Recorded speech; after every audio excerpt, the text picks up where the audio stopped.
Hello, guys, and welcome back to a brand new episode of the Culture Cast. Now, there will be guests tonight. I'm not sure how many, but I know for a fact that Bruno is going to be here, possibly Tubbs, maybe, and maybe one or two others. Obviously, the reason I am late is the European Championships final, which is still going on, but I'm not going to waste any more time watching that. Um, I'm not really fussed on who wins it. It can come home or it can come Rome for all I care. Now, guys, so today's episode, now I'm not sure when the other guys will be here, but they will be here. So for now, what we're going to be covering today is Mick said last week that to name our top 5 comic runs. So I've got mine. I've got about 10 actually. And Bruno, when he comes on, is going to have some as well. So yeah, let us know your top comic runs, guys. I'm also going to go over the Resident Evil show on Netflix, which started streaming last Friday. There is the Witcher trailer and the What If trailer to talk about. There is, of course, Loki episode 5. And there is, of course, Black Widow. Now, those of you who haven't seen it, I will warn you when I'm doing that, so you'll know when to run and hide for spoilers and stuff. But yeah. So, how is everybody doing today? I'm hoping you're having a good weekend. Excuse me, excuse the cough. So, some comments. Damien said, hope you do Black Widow at the start or the end, but up to you, it's your show. It's not, I'm just not wanting any spoilers. That is totally fair, Damien. No spoilers for you. I'm going to do Black Widow right near the end. That will be our main event. Jonathan says, good evening, all. Good evening, Jonathan. How are you today? Damien, I see some of the new MCU Marvel Legends doing the rounds on YouTube, etc. Looking forward to Surtur, Happy, and Iron Man. Iron Man. Iron Man. Yeah, that's a new one for me. And Ironmonger sets. What's on my list? Okay, so MCU figures. I have definitely pre-ordered Surtur. Oh, we have somebody coming. So, guys, this is episode 20, so we could have anybody appear on this thing. But we do have a new person joining. Let's see who it is. Drum roll. Who is this? Oh, he's disappeared again. We are waiting patiently. Oh, wow. Look who it is, everyone. The man has returned. Yeah, I said I'd jump on for a few minutes here since I've been MIA for a few weeks, haven't I?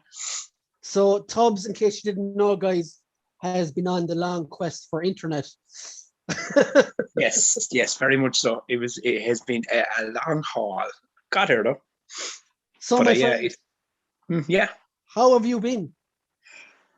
Yeah, it's been a crazy few weeks, but so I said I'd come in since it's the 20th episode and all. I said I wouldn't kind of leave you high and dry, even if I'm only here for a few minutes to an hour, whatever I'm here for. I'll be on for a bit. But yeah, it's basically, as you know, Brian, because we talk every day. It's basically life came to collect the healthy 6 months of creativity it gave me. So, you know, I kind of had to like bounce back a bit. But yeah, I'm hoping to be back full time shortly. So yeah, like it is the Brian and Tubbs Culture Cast after all. I was even going to say the last few weeks it should have been just the Culture Cast or Brian's Culture Cast because I wasn't there, but we keep the name alive because I will be back. So we have some comments. Like before you came in, I kind of did a drum roll and everything. Like, oh, who's joining the chat? You know, kind of like the Royal Rumble, like. Oh yeah, I seen you drum rolling, but I didn't hear it. So Damien said, like, is it Mysterio? Quentin Beck's. It's actually Quentin Beck's older brother. I got longer hair though. Jedi. Huh? My hair's gotten longer. My beard got thicker. Yeah, I think were you auditioning for the role of Joel? Was it? Oh yeah, man. I think I'm a shoo-in for it. Look at his face, like. So Norse King Jedi. Oh ho ho! What is this? Brendan, you motherfucker! How are you today? Welcome to the show. And, Story, kiddo. Come back every week because we like your kind around here. the degenerate kind. The degenerate kind. That's it. Sorry, Brendan. But yeah, so what like I don't want to go into any specific kind of topics with you because I'm not sure what you've watched and what you haven't watched. So you tell me. I saw Loki. Actually, what we were going to do here tonight was go through some of our favorite comic arcs. So we can start comic from there. Arcs, stories. Oh yes. Okay. And yeah. I don't have any. Well, I have one DC in my list, but let's get some of yours while you're here. If you can think off the top of the bat there. Just in general, like comic issues, comic arcs, stories, like so. Like for me. Oh, For me, it's already going to be. I had the Killing Joke in my one, so. See, this will tell you I haven't been podcasting for a few weeks, guys, right? Because I had gotten very good at kind of like trying not to cut over Brian. And I think I did it like 4 times there. Maybe it's the latency of the internet. I don't know what had happened there. But yeah, so like my favorite comic stories. Yeah. Okay, yeah, geez, it's probably all going to be DC. But it's fine, totally. I'll balance that. Flashpoint, as you know. Love it. The Dark Knight Returns, Batman Year One,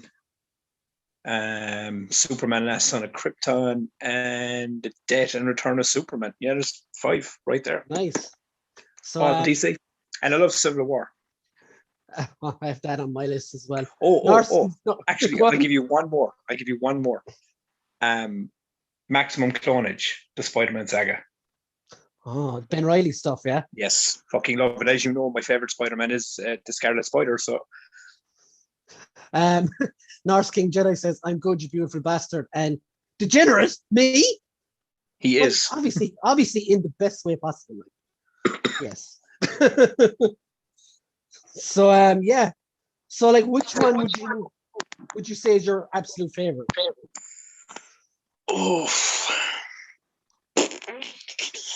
Out of all those, it has to be a toss-up of The Death of Superman or Flashpoint. So, like, when you're on, we always end up talking about DCEU. So, what have you made of their attempts at like crushing all those into one movie at times? Is it of the Flash? Is it The Death of Superman first, anyway? Oh yeah.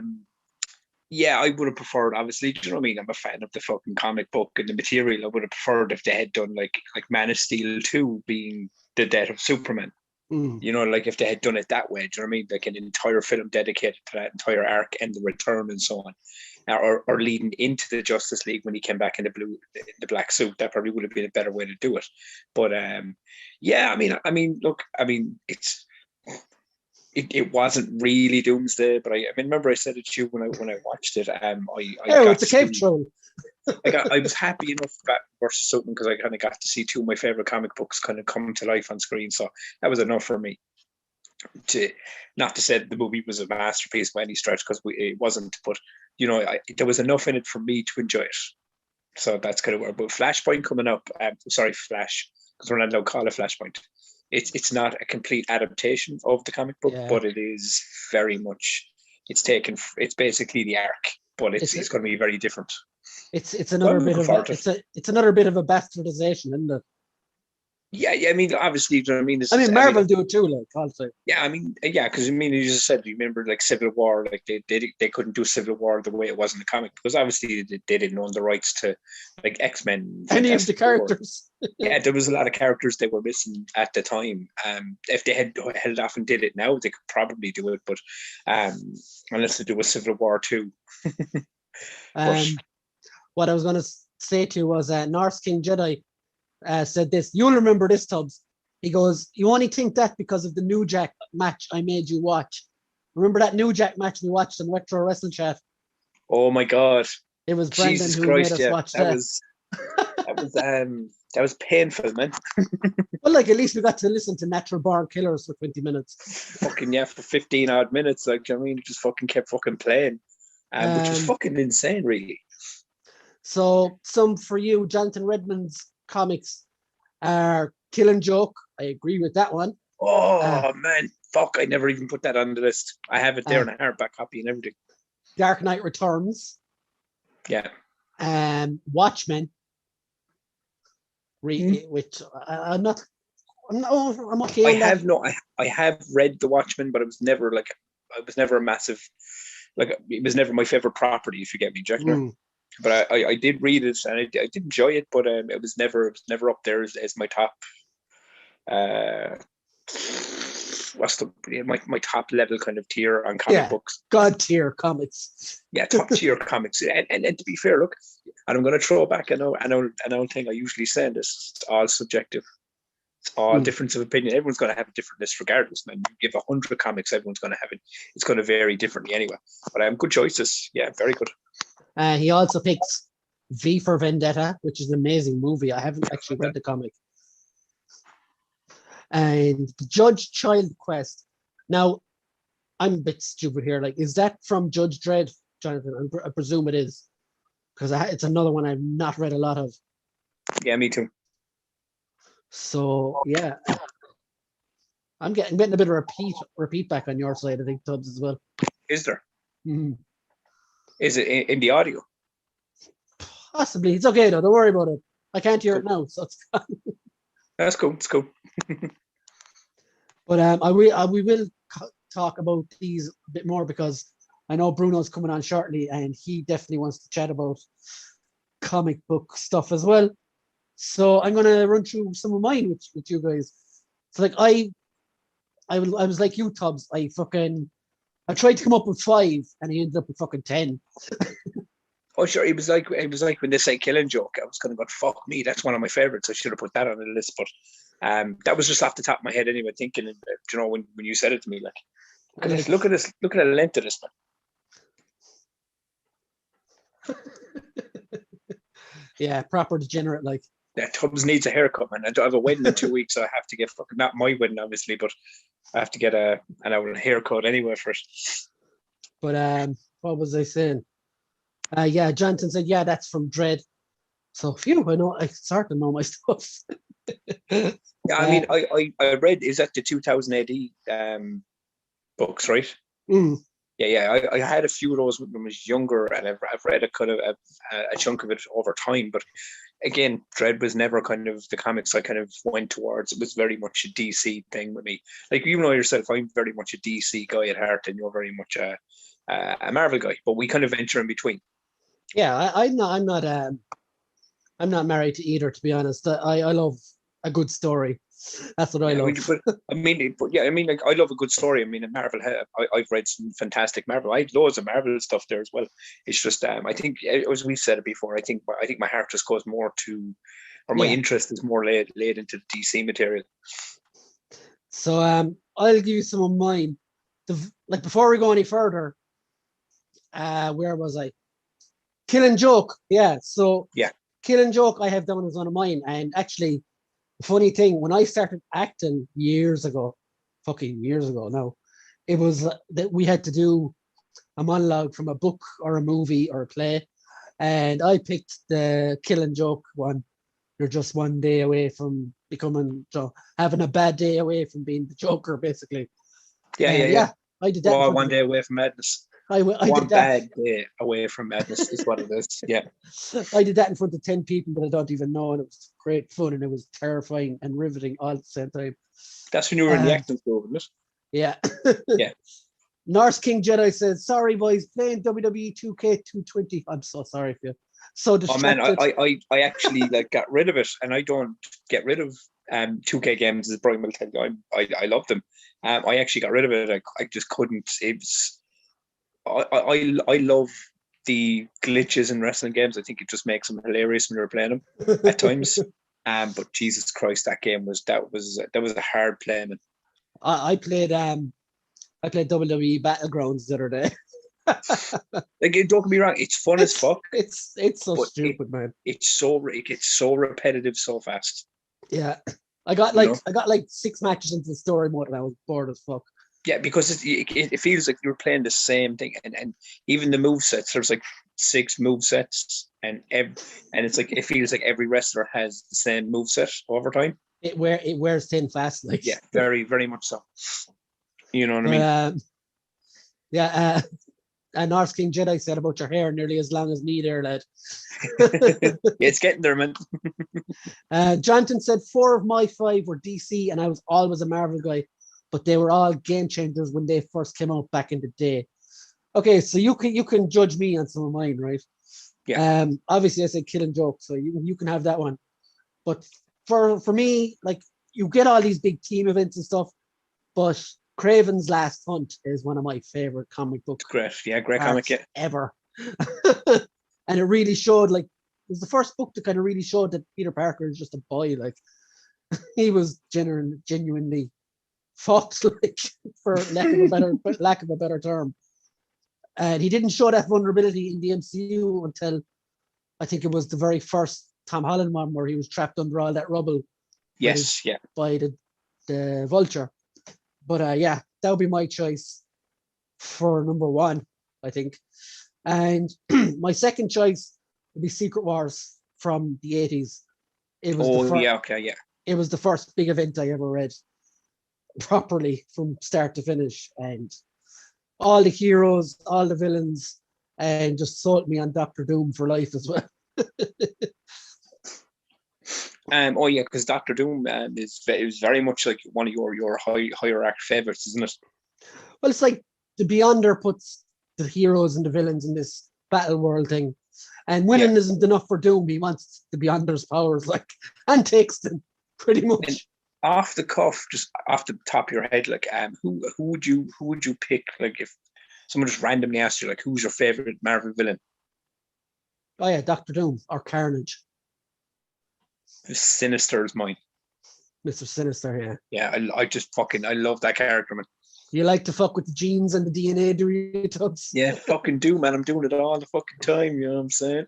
He was such a crazy looking vampire looking character, though, wasn't he, back in the day? Like. Yeah, I remember I read the comics, and I'd kind of come across him in the comics, but it was really funny enough. I didn't read my love for the character really didn't spark until the 90s animated cartoon. Yeah. And that's when I found myself looking for comic books with his arcs in it.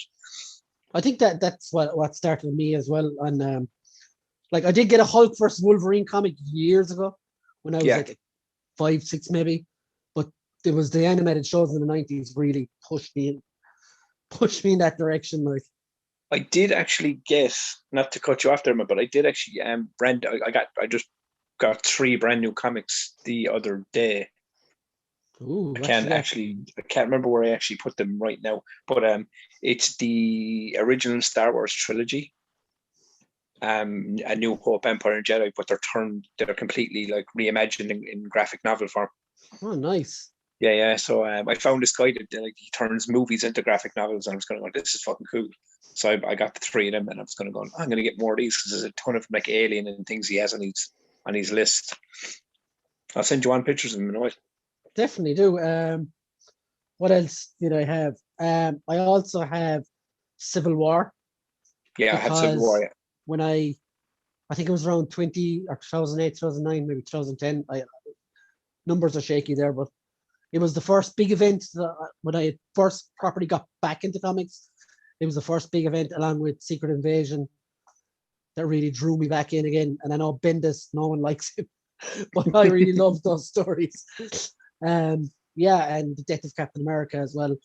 After that whole like 2-3 years. Did you buy the complete like omnibus edition of Civil War? Yeah, the big tick one. Yeah, that's the one I got as well. Yeah, I still have to get Civil War 2.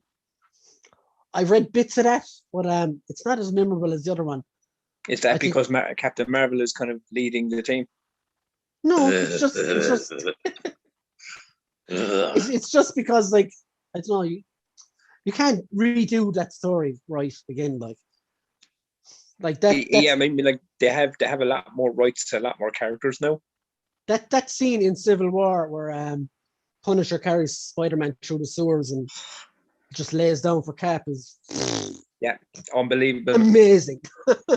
But even the whole thing of like Tony convincing Peter to like show his identity and things. Yeah, you know what I mean. It was just a load of fucking unbelievably good moments in it. Like, and Tony is such a bastard in that. Much worse than the MCU version. Yeah, I mean, I think in the Civil War comic, if I remember correctly, is like, in the movie, the way they tried to 50-50 balance it, like whose side are you on, who's really right or wrong. In the comic, it was like Tony's, he's not really, like he might be right, but he's not going about it like the way like he should be. He's kind of like going for the juggler and things. Oh no, he's a purebred asshole in the fucking comics. Yeah. Do you know what I mean? It was a very different kind of scenario. Like as you said, very different kind of they bastardize, not in a bad way because Civil War was fantastic, the film, but they do they have to make bastardized versions of them in live action, I think, because it comes down to not having the source material or not having all of the characters on hand to do it, Okay, so let's go into the comments. Damien says, do the two of you know any decent games where you can customize characters similar to DC Universe online, but for console and no subscription-based ones? Avengers, maybe? Know. What is it? Avengers, maybe? Marvel's Avengers. It's not great, though. Yeah. A lot of the games now are like, if they're single player, they're story games, like, so you can't mix, I suppose. I don't know. In the comments, if anyone knows the answer to that.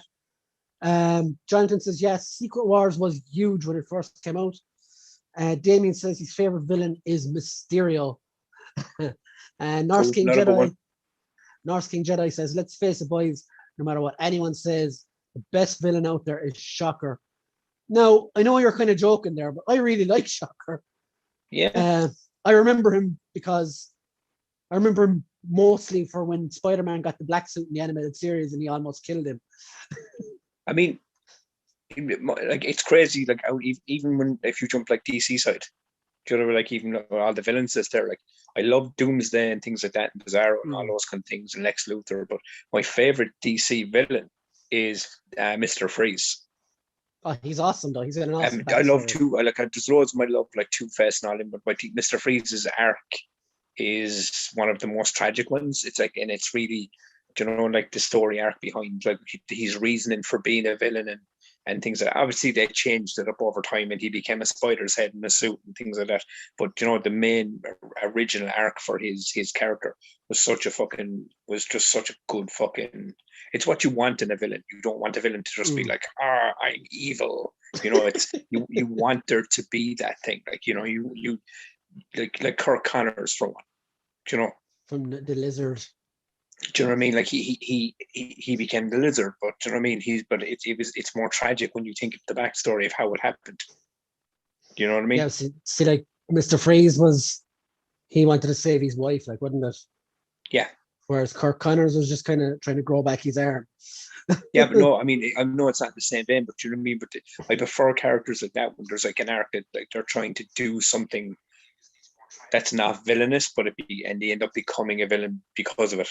I think it has a lot more weight to a characteristic than things like, 'cause I mean, you could name off like the Joker and things like that, and like Apocalypse and but it's gonna, when you think about it, like there's on DC and Marvel, there's so many good ones to venture back and forth, like Omega Red, things like that. They're cool. They're cool villains, like.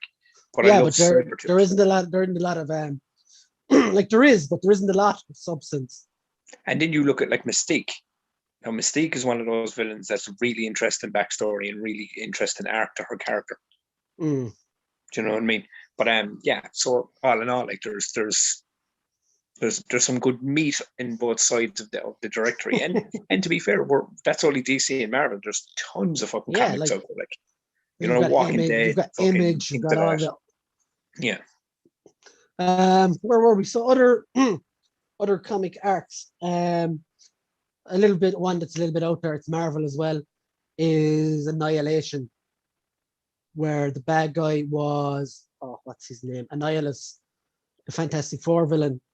It's like Okay. a cosmic story with Adam Warlock, Nova, Quasar, and basically it's like the Annihilation wave is going across the galaxy and is going to basically tear it to shreds. And the Guardians of the Galaxy are in it as well. That's where I first actually saw them before the movie. Yeah. And Tubbs, if you haven't read this, I definitely highly recommend it. I haven't read it, no. It's excellent. I'm sure all the guys in the comments will tell you as well. It shows a lot of where Drax gets all his anger for Thanos as well.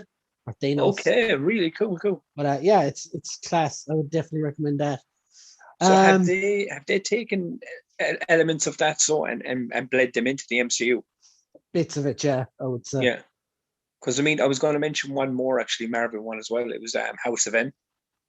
Oh, excellent! Yeah, I love that as well. It's crazy. Like when you ask me off the top of my head, like, and I give you like my five, the ones that popped into my brain. But then, obviously, as these chats go, you start kind of remembering things, and more keep popping into your brain. So yeah, so House of M is would be very high up on that list as well. Let's go into the comments. Jonathan says, people forget due to how popular the MCU is, but back in the late 80s and 90s, X-Men and Spider-Man outsold the Avengers, Iron Man, and Thor by a factor of 100. But yeah, I totally agree there, because like they were very much considered backseat characters, the likes of Iron Man, Thor, Captain America. Everyone, like, people knew of them, but didn't know really much about them. Oh no, I agree. Like before the MCU, like if you were to ask anyone, like not anyone, I mean, your hardcore comic fans would have been like, really dialed in. But if you were to just ask anyone on the street, like, oh, who's your favorite, like Marvel character? They'd be like, oh, Wolverine, Spider-Man, the Hulk. That's kind of, they would never have went the direction of Thor, Hawkeye, Black Widow, things like that. Because as you said, they were classed as secondary characters. And even Captain America, as much as high up as he was never looked at as the main guy. Same with Iron Man. Yeah, they would have been more like they would have been known a lot more in America, but not as much over here, I guess. Yeah, no, not worldwide. They wouldn't have been, because if you remember, and this is another thing that factors into as well in the 90s, is that a lot of people that were like younger, because in the 90s we would have been young enough. So enough. I like the way you said that. No, I mean, realistically, in the early 90s, we were just like kids, teenagers. Tubbs. We were just kids. We were fucking early teens, kids, whatever. So I mean, our outside of the comics that we were getting our hands on from the amounts of shops and outlets that we might have had, were the cartoons, and the cartoons were very much Spider-Man and X-Men. Yeah, they were. Do you know what I mean? They were amazing cartoons as well, though. I still watch them to this day, and they fucking hold up so well. So do I. You know what I mean? They're so good. But you know what I mean? And that's what I mean about it, Brian, is it's very much that thing of those characters would have been like more mainstream, because they were the ones you were digesting in your earlier years, especially when you were a kid, because they were on TV. And it was the later stages, then you became an adult, then you started to kind of find all these other characters. Yeah. And so on. Damien says, Shocker, certainly a classic, if only writers having more to do. Jonathan says, Warframe is free to play on console and has amazing character customization. Yeah, my nephews actually play that and they love it. And they're all like in their early teens. And it's actually a decent game. I've tried it myself, so I would definitely have a go of it, Damien. It's free to play on PSN and Xbox, as far as I know. Damien says, DC Mad Hatter all the way, underrated villain, especially the 60s version with the late great David Wayne.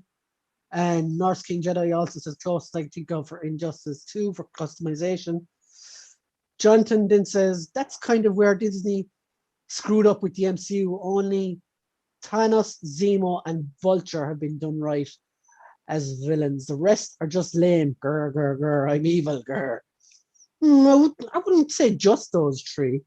No, I mean Loki off the top of my head, man, is Loki, Killmonger as well was fantastic. Loki, Killmonger, Thanos. I thought to be fair, there has been a lot of throwaway villains. There has. There've been like 100. one movie villain, I'm evil, blah blah blah. There has been that, but you can tell the ones that they're really focusing on have arcs and more appearances and things. I will say this now, and this has come out lately.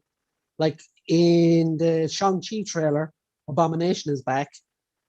And I've read a report that Darren Cross, the AntMan villain, isn't dead either. He's back. Yeah, also. apparently I heard that the other day as well. And his helmet was in Loki episode 5.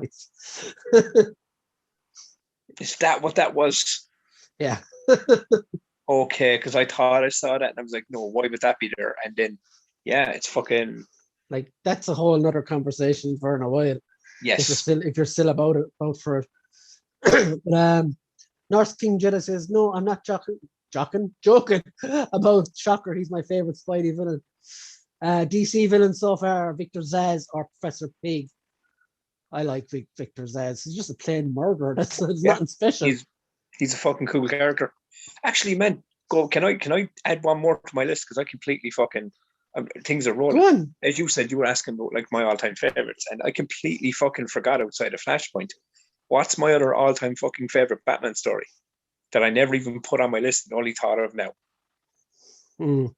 Death in the Family, man, Under the Red Hood.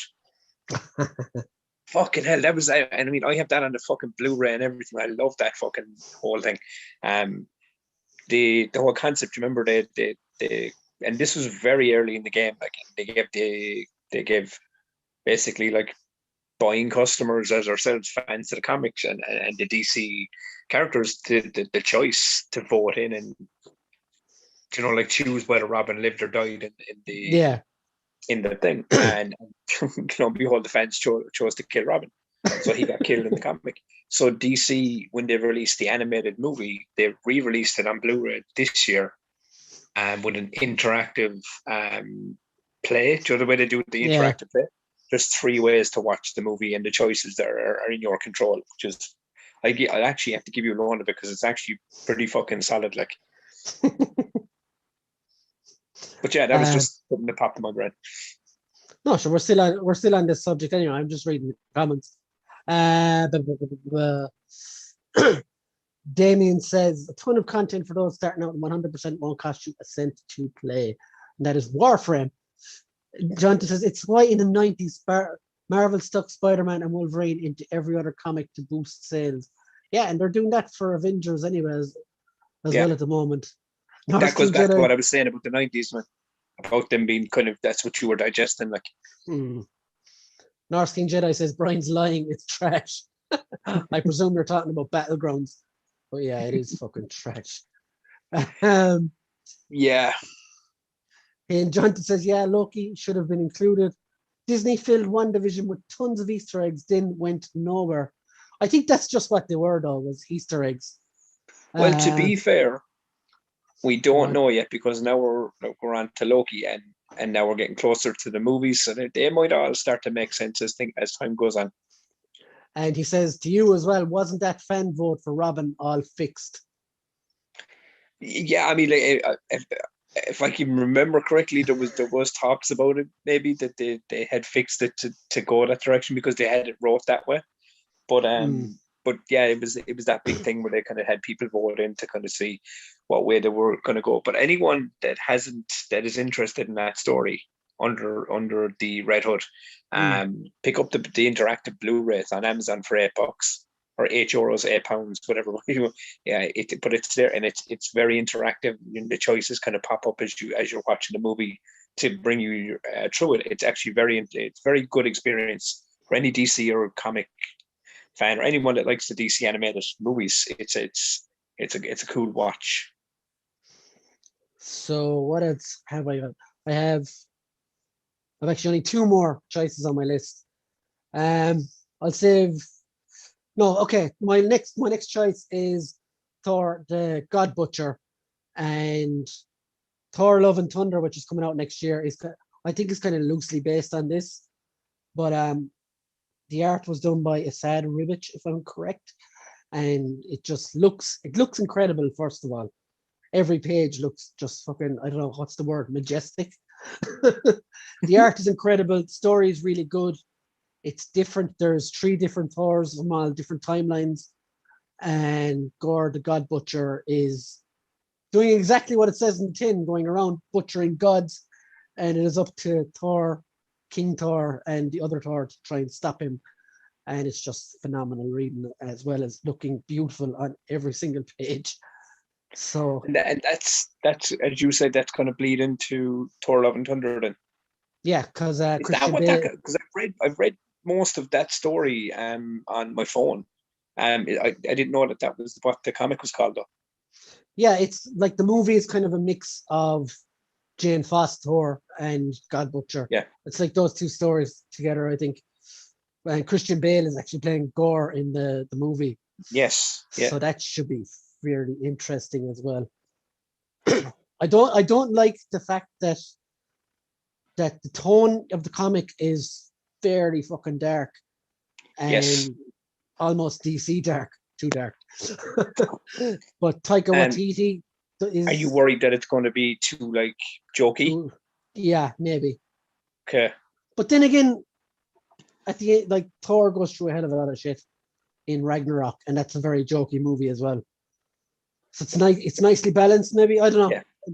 It'll be interesting to see what the first trailer looks like, because you'll kind of have a feel for it then, Yeah.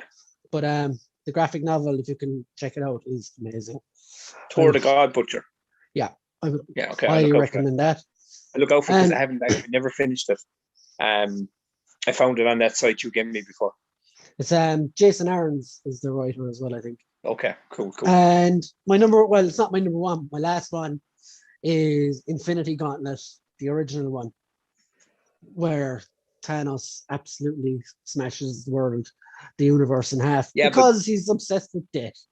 There you go. Yeah, explain like the theory behind why he wants to fucking get his Infinity Gauntlets in that book. Yeah, so Thanos has an unhealthy love and obsession for the goddess Lady Death, who is not real, and only he can see her, and he's infatuated with her as a man would a woman. And he feels the only way he can impress her is by assembling the Infinity Gauntlet and taking out half of the universe. And so I ask you, do you think the arc was done better in the comic or in the MCU? Like, I love Infinity War. I love Endgame. That Thanos was amazing. I think it has its place definitely in the movie. Would the other one have worked? I don't know. I don't know. A lot of people would be like weirded out by that stuff. Yeah, because some things don't translate over from the page to the screen as well as they should sometimes, Yeah, like Jonathan just said there, Thanos was done so much better in the MCU. The comic version of the story was just way out there. Yeah, it was way out there. And the fact he was stopped by a troll. And question, because the troll. I can't remember 100%, right? But you'll know this because you know your Marvel stuff. Was there a story arc in a comic book where Deadpool stole Lady Death from Thanos? Okay, so I'm not imagining that shit. I have fucking seen that. So yeah, okay, that's a very Deadpool thing to do. Is that a Deadpool comic though? I'm not actually sure. Yeah, I mean, I remember seeing it. I remember reading something. I've seen it, yeah, but I was trying to think to myself, did I imagine that shit? Like, did I make this shit up in my head, or is that really happening? I'm delighted now because I couldn't remember.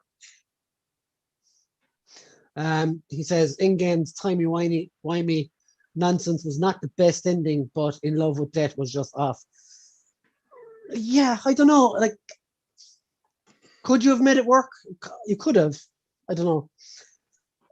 I don't know how Like, the alien, I love you, death is just really weird.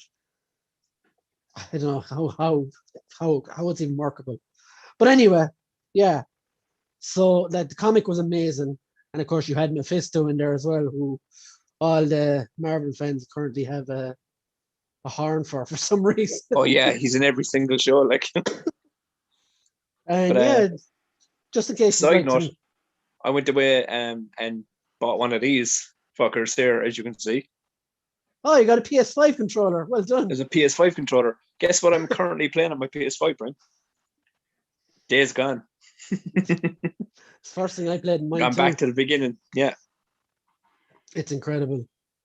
And yeah, if someone would like to let me know the score of the penalties as well at the moment, that'd be super. Oh shit, man! Is the match not over yet? No, went to penalties in extra time. Oh, getting hell. But yeah, Bruno's coming on after this as well, after the match is over. So we'll have a few people in here. Damien says, I hope if and when they get him to MCU, Korvac will be handled carefully and well written, a saga-worthy threat. And Jonathan says, Marvel's kind of gone back to the Infinity Gauntlet story so many times now, it's all a big mess. Yeah, they have. They've done it to death, to be fair. Jonathan said, Tubbs, where the smeg did you manage to get a PS5 from? Funny story is, all right.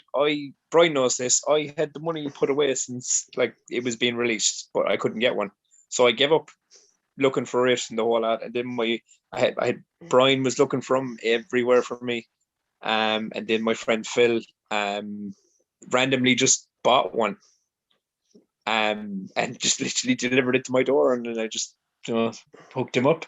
But yeah, so fucking. It's just a matter of just being like I don't have the patience to be on the sites at like 8 a.m. in the morning kind of clicking buttons to get it out. I'd rather just go into a shop and buy one. But yeah, so it just randomly fell on my door. I was very lucky. So if you know anyone that like is a website hopper and he's good mate of yours, get him to buy it for you and then just give him the money. Tends to work. Jonathan, there is if you're on Twitter, there is a dude as well. I'll try and find the link for you who. Because I know they were saying something about Smiths were supposed to be getting more stock in at the end of July in around the last week. So keep an eye out for that.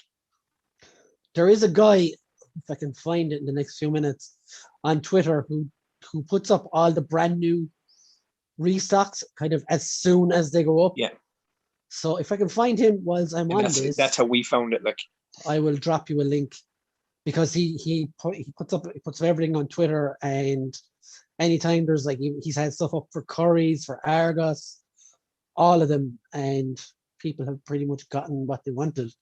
So if I can find that, you're more. My only complaint so far is that like there's not a ton of like unreal PS5 games out for it. Well, like Astro's Playhouse was fantastic. I really enjoyed that. The kids loved it. Miles Morales was very good, and Ratchet and Clank is really good. But everything else I'm seeing is kind of like either not the style of game I play, or it just hasn't got a lot of games out. You know. But it's awesome that I can play all like the awesome PS4 games and upgraded fucking frame rates and shit like that's pretty damn cool. Sorry, no, I'm still trying to find this dude. Yeah.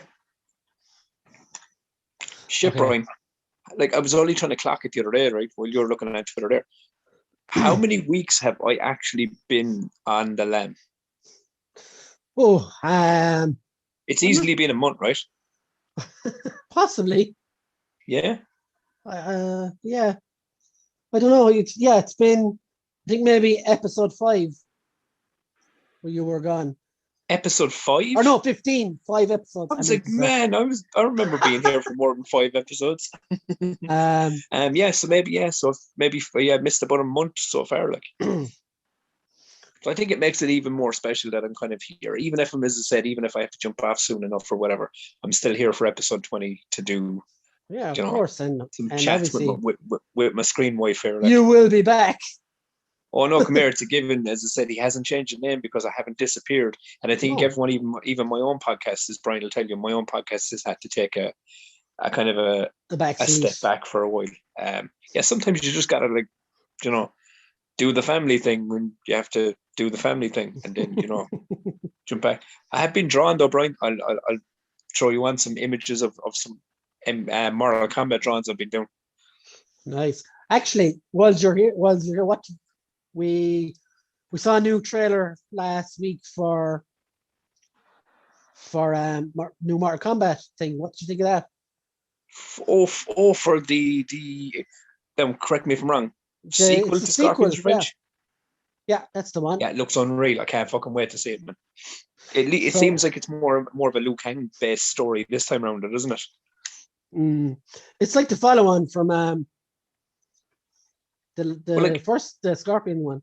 From judging off of like the way they did the Scorpion thing, and then they're doing this, it is very much like they're completely connected stories. Do you know what I mean? Like I won't say sequel, but like a connected universe in the animated thing. So and the fact that it's under Warner Animation as well. I'm wondering to myself, are they going to go the route of the DC animation and build a kind of a Mortal Kombat universe in the animated movies, and really kind of just keep building off of like the first one was Scorpion. This one seems to be very much a Liu Kang story. So I'm wondering, will the next one that comes out be like, will it be, I don't know, like a Raiden story, a Johnny Cage, Sonya Blade thing, types like that, or will they go a villain route? And will it be like a Shao Kahn story? You know what I mean? I don't know. It's interesting. Oh yeah, it is, and there's a lot of room to expand that. Like, what I figured out how to do here last week when I was on my own was this. Watch this, hold on now.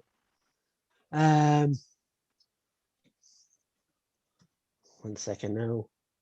So Mortal Kombat new trailer. Battle of the Realms is the name of it. Yes, Battle of the Realms. Okay. And it actually seems like this one is the tournament. So 1 second now. I'm just waiting for trailer to load. Have you figured out how to play trailers on your live stream now? I did. Oh, look at you, huh? Are you not going to get flagged for that shit, like? Or do you have to play that shit with the sound now? No, I can play that with the sound on. Unreal. So, yeah, hold on. Let's see now if I can do this. Also, my new Marvel Legends figure just dispatched from Amazon. Which one? I bought the new Villains Wave Red Skull. It was the only one in stock. It was the only one in stock at the moment. I'm hoping to get the whole wave though. Okay, so. Okay. Oh wow, I can actually see this. This is awesome. I need to stop though again because I fucked up there for a sec. That's cool. I also Okay. ordered a figure. Okay, so pause that thought. So we'll. Okay, I will pause that thought. So guys, this is the trailer for Mortal Kombat Legends Battle of the Realms. And check it out. Let's watch this crack. You can hear that? Yeah. What the hell is he doing? Awesome.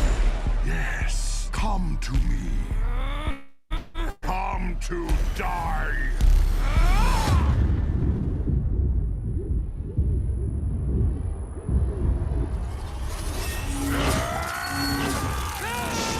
Why couldn't you give us this in live action? Yeah, look. Who needs Cole, whatever his name was? Lord Raiden. I mean, I'd be happy if this is all we got Mortal Kombat wise going forward, I'd be fucking happy out. Yeah. Determine not just the future of our realm. But then it's like DC, it's like proven they can do the stories right. Yes. Live tournaments?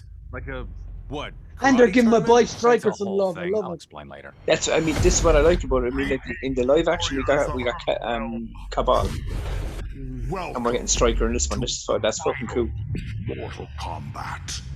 Never mind, that sums it up. Lord Raiden told us of a child, a soul so pure that he could save the realms. Same story, but they're You using an are actual a Mortal child, Kombat okay. character. Yeah. Are you ready?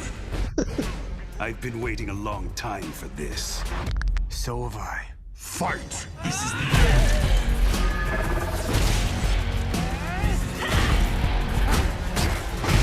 Something off. This is the end. This is the end. You're next.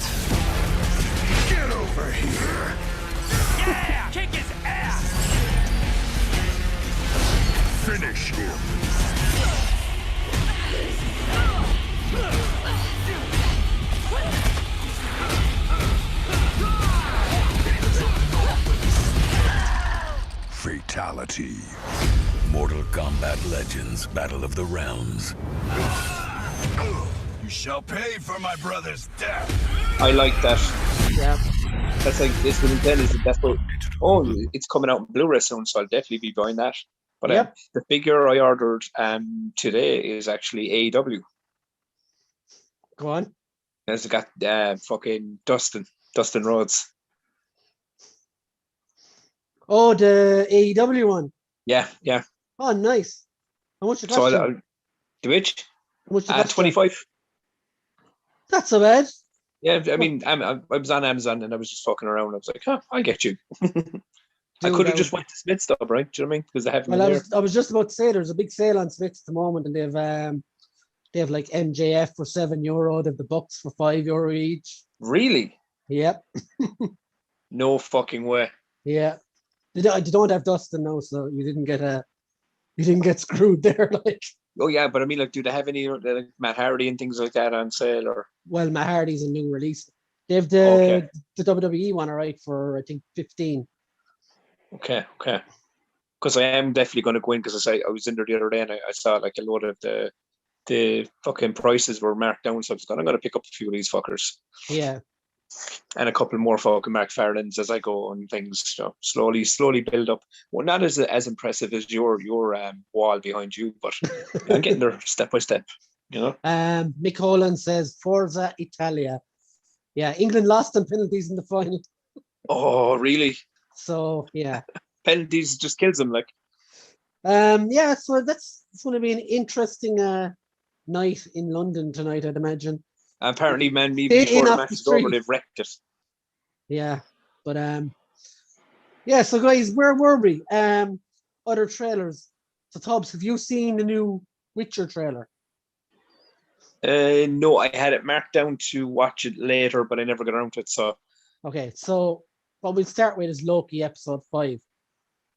You have seen that, obviously. I have seen that. See, this is brilliant because now, as I said, is because I can't stay on all night. So if we do Loki now, at least I can stick on for Loki, and then I can jump off and let you and Bruno take over. And I think and go Bruno's nuts. I think Bruno's coming on now anyway, as well. So all right, yeah. so yeah, we'll banter back and forth, and then as I said, at least what have we?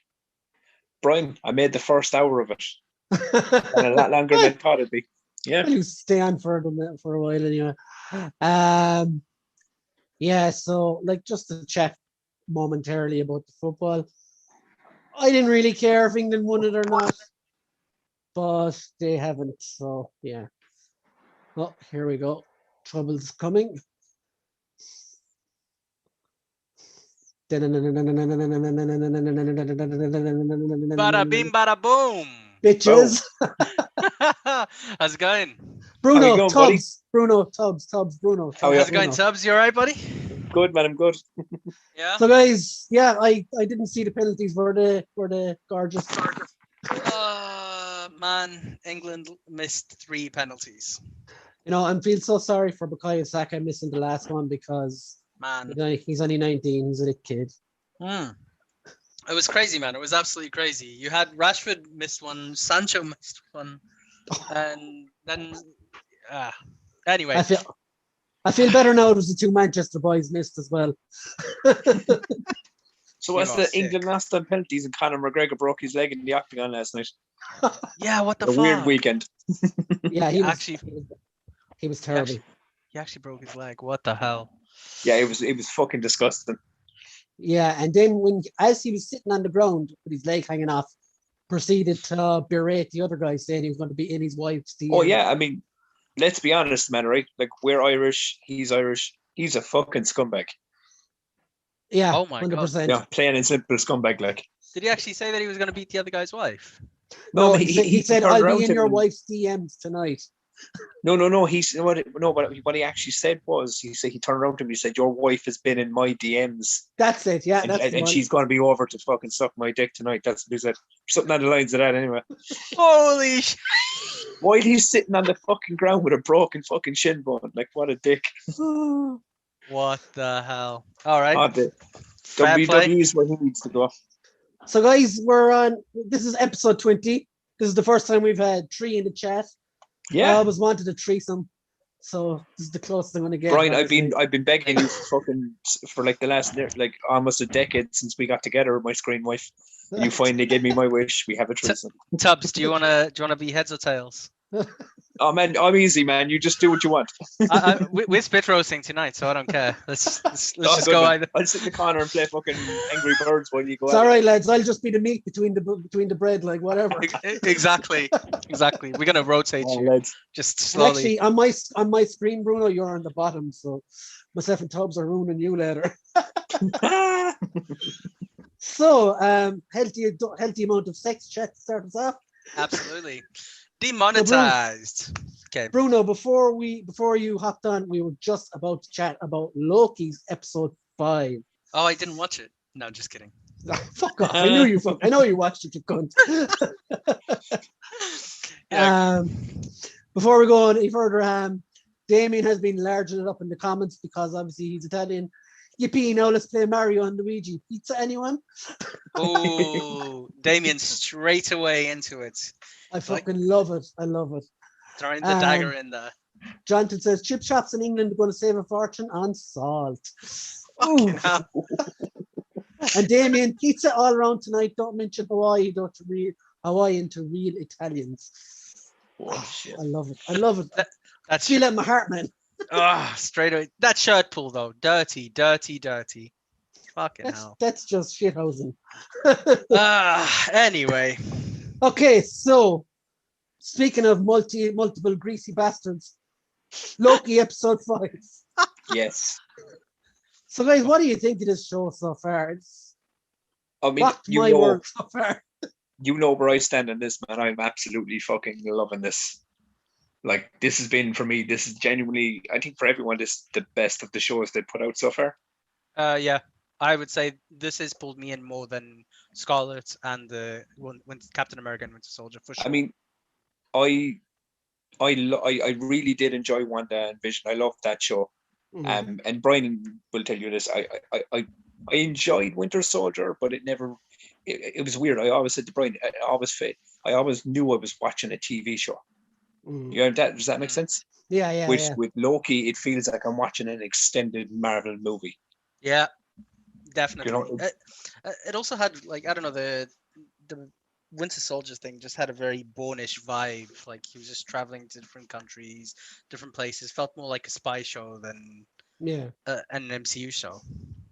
I don't know. I don't know. The Winter Soldier and Falcon show, it felt very like the Winter Soldier movie, but without the big stars. Yes, if that makes sense. Yeah. And the thing with Loki is it really does feel like an extension to a Thor film. Yeah, definitely. You know what I mean, it really does. Yeah, and the Marvel, like just the Marvel side, like I think we need to get into it. All of the different Lokis. Holy shit. Yeah.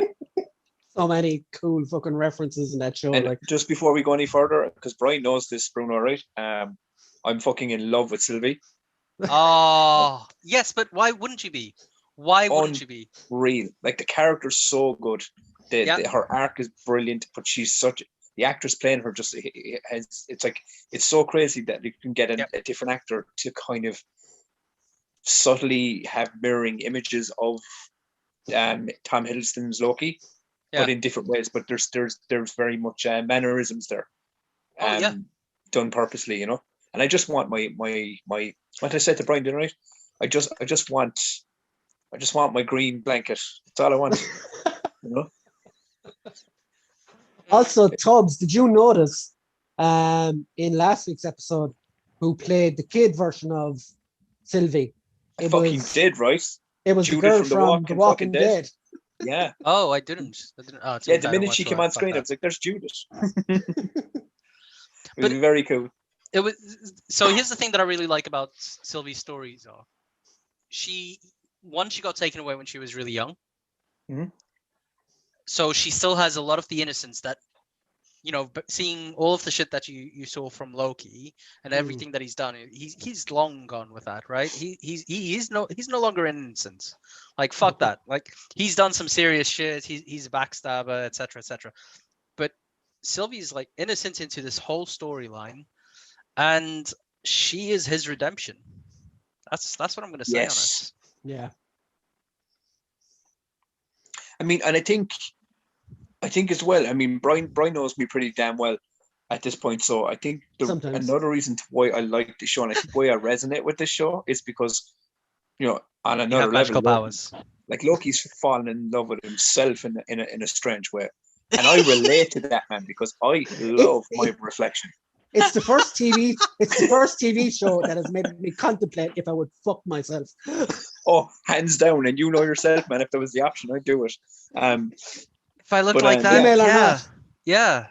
Oh yeah, fuck it, yeah. Now, does it count as cheating or masturbation? I think, do you know what I think it is? I think it ups the level of the master, in a way that, like, you know what I mean, like It gives the question it of playing feels with like yourself you're whole with new someone meaning. else, Like, but you're with yourself, so it makes it even more twisted and nice. Mhm, So if you have a mhm. mirror and you're like, it's like, do you know what it's like? It's like jerking off in front of a mirror. You smile on yourself. You know, oh, I know wow. exactly what that feels like. we've all done it, Bruno. It's all good.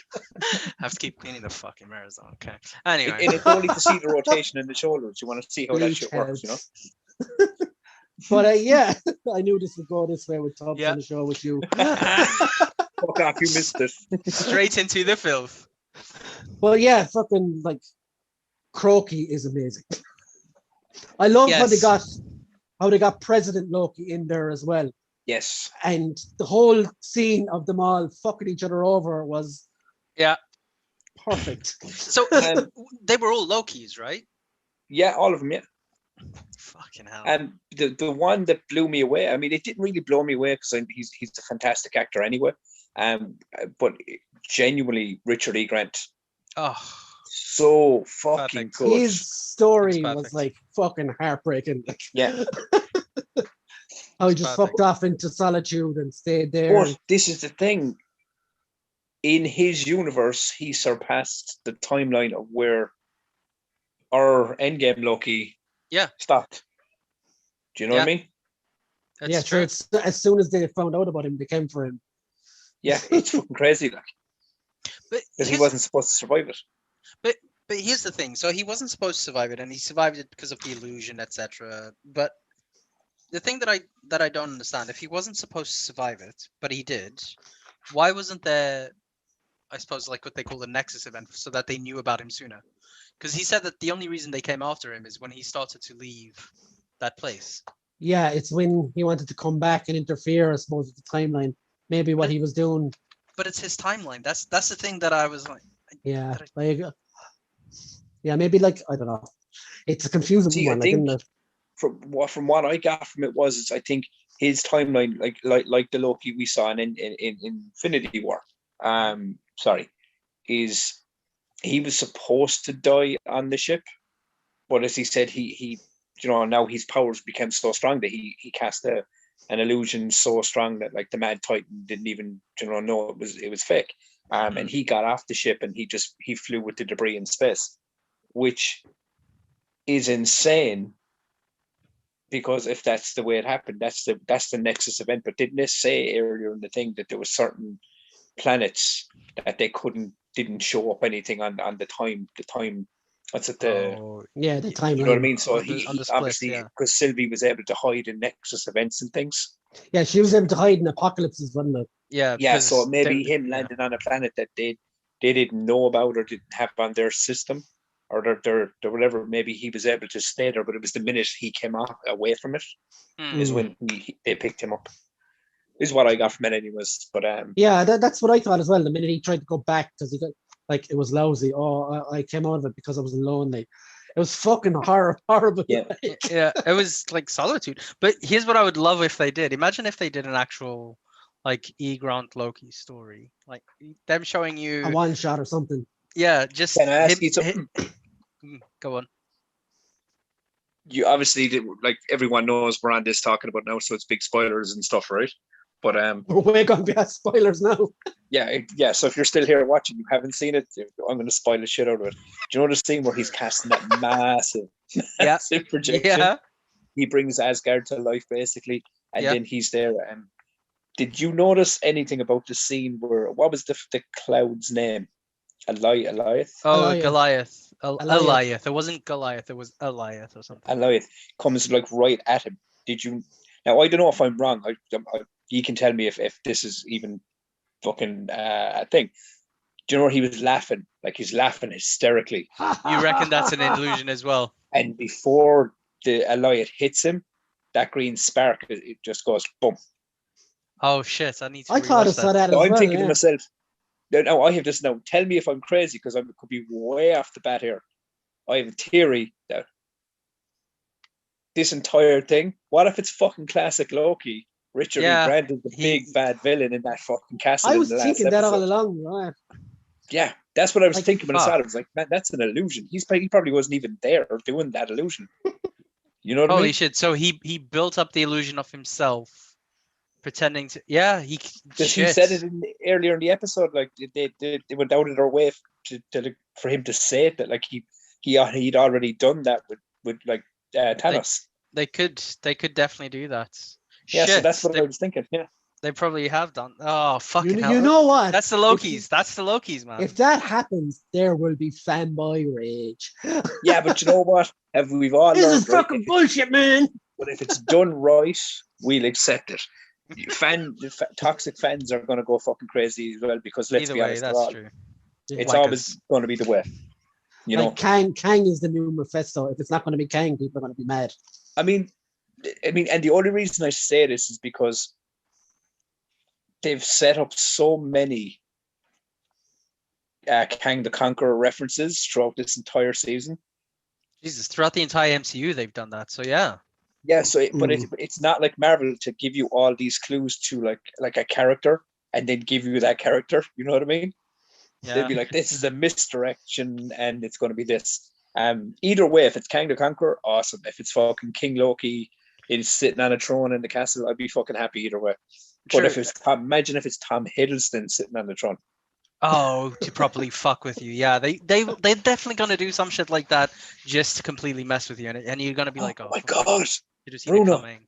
Brian, if that happens, right, we might get to see two Tom Hiddlestons rail Sylvie. The true spit roast. And the worst part is, Funny bastards. the entire sequence would look amazing to us as the fans, but it's genuinely just going to be like Loki in two mirrors. Jesus. There's something wrong with you, Tubbs, but I love it. Thank you, my friend. I've missed this, my friends. I really have. Yeah. But- Yeah, it's fucking. I can't follow that. So here's what I'll say. If it is Kang, and obviously with the whole multiverse theory shit, Yeah. there will be a universe. I wouldn't be surprised if the Kang universe is the one that involves the Fantastic Four, and they use that to bring them in.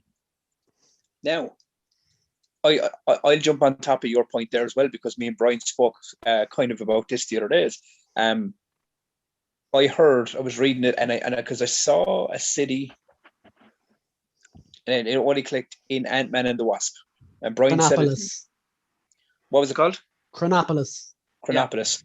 Now, Kang my City. theory is the TVA is Chronopolis in the quantum In the quantum, Quantum realm. realm, yeah. Yeah. realm. I think Now, lots I've of people seen have said films. that. Yeah. So I go off of what you were saying about the Fantastic Four. What happens if the Fantastic Four are already trapped in the quantum realm? Oh shit. And this is how In this is all, Chronopolis. because I have a feeling this Loki TV show, because this Loki TV show, obviously you can tell by the way it's going with WandaVision and this one for me, I think, is the one that's going to kick the door open for the multiverse I think so. scenarios. Because I You know, think so. leading into Doctor Strange and Spider-Man. even 3 and all even that. Kevin Feige himself has said that this is the one that will affect the most going forward Yes. compared to the other two so far. This is the one that's So- most connected. So this one seems for me, because, and if it does, and if that city is in the quantum realm, Yeah. and because and if you remember, Mobius even said it, that time moves differently in the TVA, Mm. and isn't that what Ant-Man said when he got Yeah. out of? The Yeah, quantum realm? that was the whole theory for the time. I thought I was stuff, in yeah. there. Was it 5 minutes, and it was 5 years? Yeah. You know what I mean? So I'm thinking to myself, geez, and this could be, because even me and Brian were talking about this before, is how cool would that be that the Fantastic Four have been in the MCU since the beginning, but they were just trapped in the quantum realm? Wasn't that a theory going around for the last, like, since the first Avengers happened? What if Fantastic Four were stuck in the negative zone since since the 60s? Yeah. This is probably like the evolution of this theory a bit, maybe. And they could still come out. But now you're doing a TV show that's really, really hinting towards like the Ant-Man sections and everything else, and this could be really fucking how this is done. And but the one that's catching me is how the fuck are the X-Men gonna come in? Like, is that going to be a Doctor Strange thing? Do you think that there's going to be that? That's where Wanda changes things. I think that will be Wanda. I think that's going to be the House of M. So the whole House of M stuff was Wanda controlling reality, and she got rid of a lot of mutants, right? Yes, the whole no more mutants. No more mutants. So I reckon it's reversed. I reckon it'll be a reversal. Because you still have what was her name? Her mentor, who becomes her mentor, actually. Oh, Agatha all along. Yeah, and I reckon Agatha is going to teach her a lot more. Well, she has to teach her a lot more shit than she doesn't know. So I think that'll definitely happen. What do you think the tagline's going to be? Because I doubt if she's just going to randomly come out and goes, loads of more mutants, But see, like, I don't know how that theory works, because there's too much history with some of the mutant characters for just a light to switch on and them to go, oh, we're mutants now. I think it'll be Quicksilver. Like if she says more mutants, is Wolverine, who's going to be around 30 years already, probably suddenly going to go slicked? No. But think of it this way. Or she brings them in from another timeline, maybe. This is what I'm saying. This is what this could be leading to. She could wish it, and what she could end up doing is, because obviously with Doctor Strange, something's going to happen with the timelines and the multiverse. It's all going to crack open. He's in Spider-Man. She could just end up dragging them all in from all different timelines. Yeah, and they could all end up in one big fucked up timeline. That is exactly what I'm thinking. And I'm thinking it'll be a case of she'll. Well, we're gonna get Vision back anyway, right? Because you could see when White Vision versus, I suppose, WandaVision, when they were fighting, you could see obviously that interaction, and Vision was going back to his original self, like the philosophy side of things. And I these are all fan theories, so fuck it. I think it's here. Exactly. I think it is going to be related to Quicksilver, because Quicksilver is a mutant. When she gets her back, when she tries to get him back, I reckon that is when we will have the unlock into the Brotherhood. So you're going to get Quicksilver, Magneto, Blob, Toad. And I think that will all happen. And that will be a way to open it. And maybe I'm wrong, but fuck it. I think that'll be the way that they get mutants in. I mean, it'll be class, though, in fairness. Those characters dropping all of a sudden. Like. We have one more episode left of Loki. So I reckon Loki's going to be the one, and it's crazy because I remember when the shows were coming out, I remember that there was rumors going around that like Marvel had kind of said that like, oh well, like none of the TV shows will highly impact the movies, and this doesn't seem to be the case at all. Loki seems to be opening up fucking a floodgate here. But like, can you imagine like if they do Deadpool first out of all the mutants, all he has to do is appear on screen and go, I guess we're owned by the mouse now. Come on, guys. But this is it. And fucking brilliant. Yes. As Brian was even saying, Hugh Jackman posted a picture of like a Wolverine hand and claws and a picture of him and Feige on Twitter the other day. Oh shit. Now, he's fucking trolling. Now Brian reckons he's trolling, but as we were saying before, as Patrick Stewart has also met with Feige, and so I wonder to myself, is that going to be? Are they going to have cameos in Doctor Strange? I think Patrick Stewart said that he met briefly about a cameo, but it didn't line up with Philemon Picard or something, maybe. Right. So I think they were probably. I think Doctor Strange and Multiverse of Madness is going to be fucking cameo crazy, if I'm honest. Oh yeah, I think it's going to be off the fucking chain. With Sam Raimi directing it as well, like. But the one now, and I heard this the other day, is apparently, Spider-Man 3 and Doctor Strange: The Multiverse of Madness is apparently setting up not setting up, but it's going to open a door for Sam Raimi's Spider-Man 4. I've heard that. I have heard that. I don't need Because that. apparently Oh. Tobey Maguire and Sam Raimi. This is what I'm reading. I was reading this anyway. This is what I heard was apparently there was a big reason for both of bringing them them to come back. Yep. Was for them to be able to continue I've original. I've Sony definitely Spider-Man. heard that because they wanted to do Spider-Man 4 properly. And it's And the Sinister Six, I think, is the story. Yeah, and the only reason they didn't do Spider-Man 4 was because one, they rushed the shit out of Spider-Man 3 with both. Oh god, that horrible Green Goblin and Venom so fucking poorly done. Jesus. Have you seen, talking of Spider-Man 3, obviously you've all seen the Bully Maguire stuff. The Bunny Maguire. No, Bully. Bully Maguire. No. Have you not seen this, Bruno? Oh man, I was sending links to this shit into the group in a while.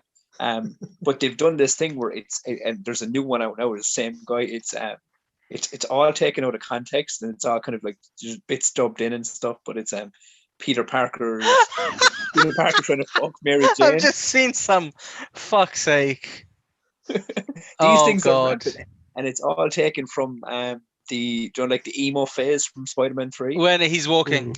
Yeah, and it's all like edited in. It's like there's Bully Maguire beats up the Avengers, Bully Maguire kills the DC universe, things like this, you know. Oh my god, I'm seeing Darth Bully Maguire duel of the fates, and it's literally like, you know that scene right where Darth Maul like opens up both his sabers and it's him against Qui-Gon, it's Qui-Gon and Obi, and it's just like, and it's Bully Maguire.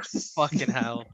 But the only problem is, man, and now look, obviously, like the CGI and the animation, the way it's been done, it can be terrible sometimes. But that's what makes those things. But that's what makes it. But you will go down a rabbit hole when you start watching this shit. Like I can already see myself doing it. My god, imagine if they did deep fakes with like all of the Bully Maguire stuff superimposed on like. I did see a pretty fucking awesome deep fake the other day. It was Tom Holland deep fake. There's some scary shit in things. But it was scenes from the original Spider-Man movie with Tom Holland's face. It was fucking weird. No, fucking hell, that would be way too weird. Yeah. So like this is what happens. We talk about Loki episode 5 and we go down a rabbit hole. Yeah. I just had another thought actually before we move on from that. Yeah, go on. So we know how obviously we've been talking about how the Fantastic Four might be trapped, right? Since the beginning of the MCU. Who's to say that actually the Avengers, not the Avengers, but the X-Men, we haven't seen them already? Like they've been around, they've been doing stuff, but we just don't know about them because Professor X makes sure that everyone doesn't know that they're there. He keeps. If he's doing some psychiatric stuff to hide Krakow, or wherever the hell they are. Yeah. Now, or Genosha, that's the name of it. No. Now, jumping on that point, what happens if Patrick Stewart is in Multiverse of Madness, and one that cracks that door open? Oh fuck yeah! That would be good. You know what I mean? Yeah, of course. But I mean, from what I've heard, Bruno, I mean, as I said, take it with a pinch of salt because the internet, fucking, it's like got 90% fucking fan theory anyway. But from what I heard was bullshit, and the other 10%. As much as this Multiverse of Madness is this very kind of like unique story, it is very much pulling from the House of M. Yeah, I don't know, guys. You know I'm just excited for Shang-Chi anyway. You said it right. Apparently, I don't know. Yeah, I can't. It's just like it's Shang-Chi to me. I know. Same. So when I say Shang-Chi, I have to take the piss out of it. For me personally, because Brian has like made me watch both trailers. Made him watch him, held him down. He put a gun to my head and he's like, "You better watch this shit." Fucking watch it. But I mean, and I watch both trailers, man, and I still have no desire, like not desire. I'll watch it and stuff, but I'm still not hyped for it. And when I watched Eternals, I was the same way. I was like, I'm not really hyped. You don't want to watch Wong versus Abomination in a steel cage match? I mean, sure. And it still didn't spark it for me. But as I said, I think that goes down to not knowing enough about the character and the material. You know what I mean? Because I had to ask you about the Eternals. I was kind of like, I don't really know much about these. You know. The one thing I'll say about going back to like as you both you guys know, I went to the cinema for the first time in a year and 75 months the other day. 75. And yeah, that's what it feels like. And seeing the Eternals trailer in the cinema Really looks amazing. We're going to talk about Black Widow in a while, and I'm going to give that warning because Okay. some guys. Oh in the yeah, chat of course you have to give. haven't spoiler seen it, for that. and Tubbs hasn't seen it either. Yeah, so once Oh, we're finished, fuck. I think Okay. that's when I will make my exit. Oh fuck. Okay. Okay. But, Because I haven't I'm gonna- seen any of the we shit. can talk spoiler free, maybe. No, probably gonna be hard as shit. No, Yeah, we on can. this show, it's never spoiler free, man. You either seen I'm it or you gonna- fuck off home. I'm going to just read some of the comments because I don't want to leave the guys out in the cold because it's cold out there. Got really bad today. Jonathan says, "Isn't Kang going to be in the next AntMan movie?" Yeah, he's cast as Jonathan Majors. Yeah. He was in Lovecraft Country, I think. He's playing Kang. Mick says, "Penalties are horrible. Hi, Tubbs, Bruno, and Brian and Co. Death Hey, by dude. doggies." Wow, we're gonna dog each other to death. Nice. Yeah, that's just a saying. He confused me last week with that. And Jonathan says, Feige mentioned at some convention recently, Fantastic Four casting was a long way off. Wanda and Quicksilver were genetic experiments in Age of Ultron, though not mutants. We know That can always be retconned. that. Stewart is way too old for Marvel to bring him in as Professor X. Professor. Marvel will go That's younger what I mean. unknown That's why I reckon actors, it's a cut cameo. down on costs. Yeah, just a cameo, I would say. Could be. Damien, anyone else have an inkling that Ultron could also be a possibility? I think in the far future, maybe. How would they do Uh, Ultron just now? Ultron never really dies, though, does he? No. You think it's Ultron sitting in the castle in Vulcan episode 6? No, he's just. Are you thinking of Apocalypse, Bruno, in the back of your mind?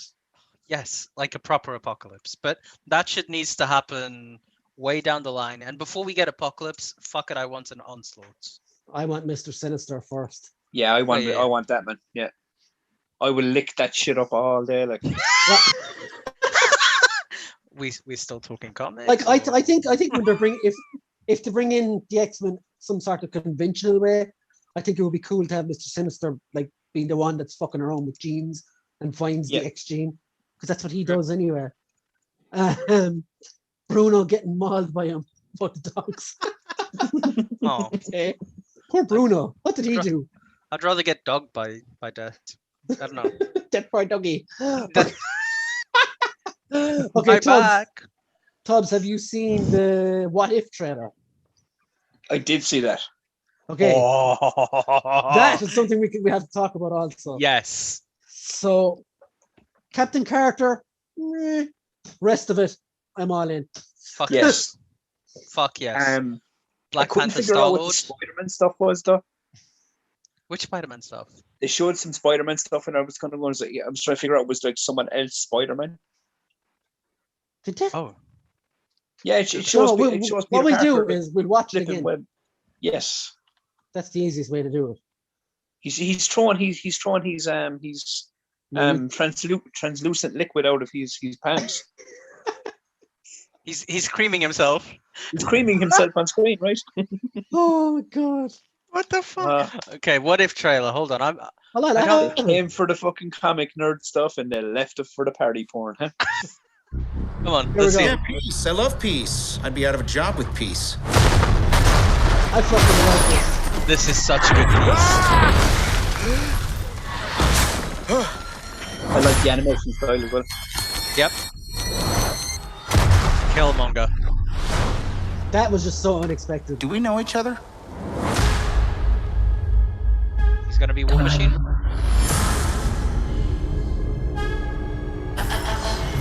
Reality.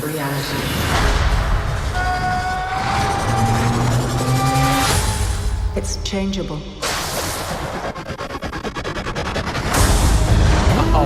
Where you want to be? I love this. That's the question, isn't it? Every universe Chadwick Boseman's last performance was is different.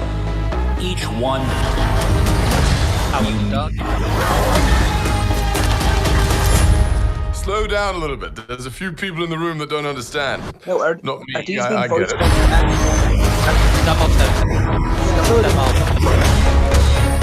Tony Stark isn't though. The name's Captain Carter. I am the Watcher. I observe all that transpires here. But I do Marvel not, zombies. cannot, will not interfere. I guess I have to freestyle then.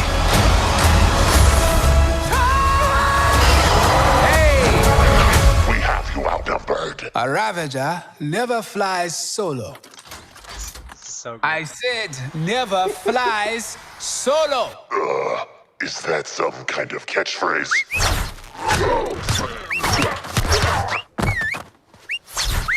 You had me worried for a second.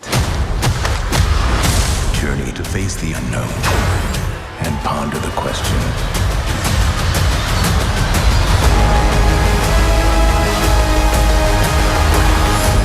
What if? Man, this is gonna be fucking awesome. But there was this. I did see Spider-Man there. To be fair, It was one shot of him in there, like, yeah. but it looked like Andrew Garfield It did. That's what I thought. with Tom Holland suits. Ooh, okay, that's cool. The There's bits- only one what if Tubbs wants to see anyway. What But if anybody was cast as Captain Marvel other than Brie Larson? And this leads us into my I Brie know. Larson. I've heard the sessions. Go on, Tubbs. Go off on them. No, it's just, I don't have a segment about it. There's nothing that pissed me off about it. It's just like my phone keeps showing me fucking Brie Larson fucking like clickbait fucking articles. And Yeah. I swear to God, I just want to headbutt the fucking screen so fucking hard. It's like you have to understand, Bruno, right? Brie Larson for me is like, it's the best way to put it. She's like Rey in Star Wars for most people, right? She's there. Yeah. They don't want her there. They'd rather a different actress play her or a different character completely. I just think. So what about Ray as Captain Marvel and Brie Larson as Ray? That's a good point. Yeah, what if? Fucking Disney Ridley plays fucking Captain Marvel and then fucking That would be pretty fucking sick though. Brie Larson then is just put in a hole somewhere to just be left there. She just annoys me. She's got one of those punchable fucking faces. Jesus. Can I share my screen very quickly? Of course. I need permission. Hold on. You wholeheartedly have my permission. Oh, I think on Zoom. How do I do that? Participants, and then just there should be an option to like give participants sharing rights. Hello to. No. Yeah, it's the face, isn't it? It's just a sour face all the time. It is. It's this whole like demeanor of like she's asked a question and she's like, and this is what she does. She's like, I feel like that's a personal attack. Yeah, but she was excellent in Scott Pilgrim though. Fucking loved her then. Yeah, I actually only watched that recently for the first time. Truth be told, love that movie. I watched that movie, and this is before the whole Brie Larson, like fucking, like get off the planet trend began. But like, I didn't care for her in it, but I really kind of went like, I'd bang her. Jonathan Redmond said, "Could be worse, Tubbs. Could be Brie Larson feet pics." Oh, I have to find a picture of those now. Oh no! Pics? You feet. Pictures of her feet. Oh man, is this the guy? Like, did she work on Nickelodeon or something? What? Where is this going? Where is this going? Fucking hell! This is so left wing. The guy, what's your man that makes all the fucking like Salmon Cat and fucking Victorious and iCarly and all those shows? I don't know him, but anyway. Hold on. iCarly, hold on.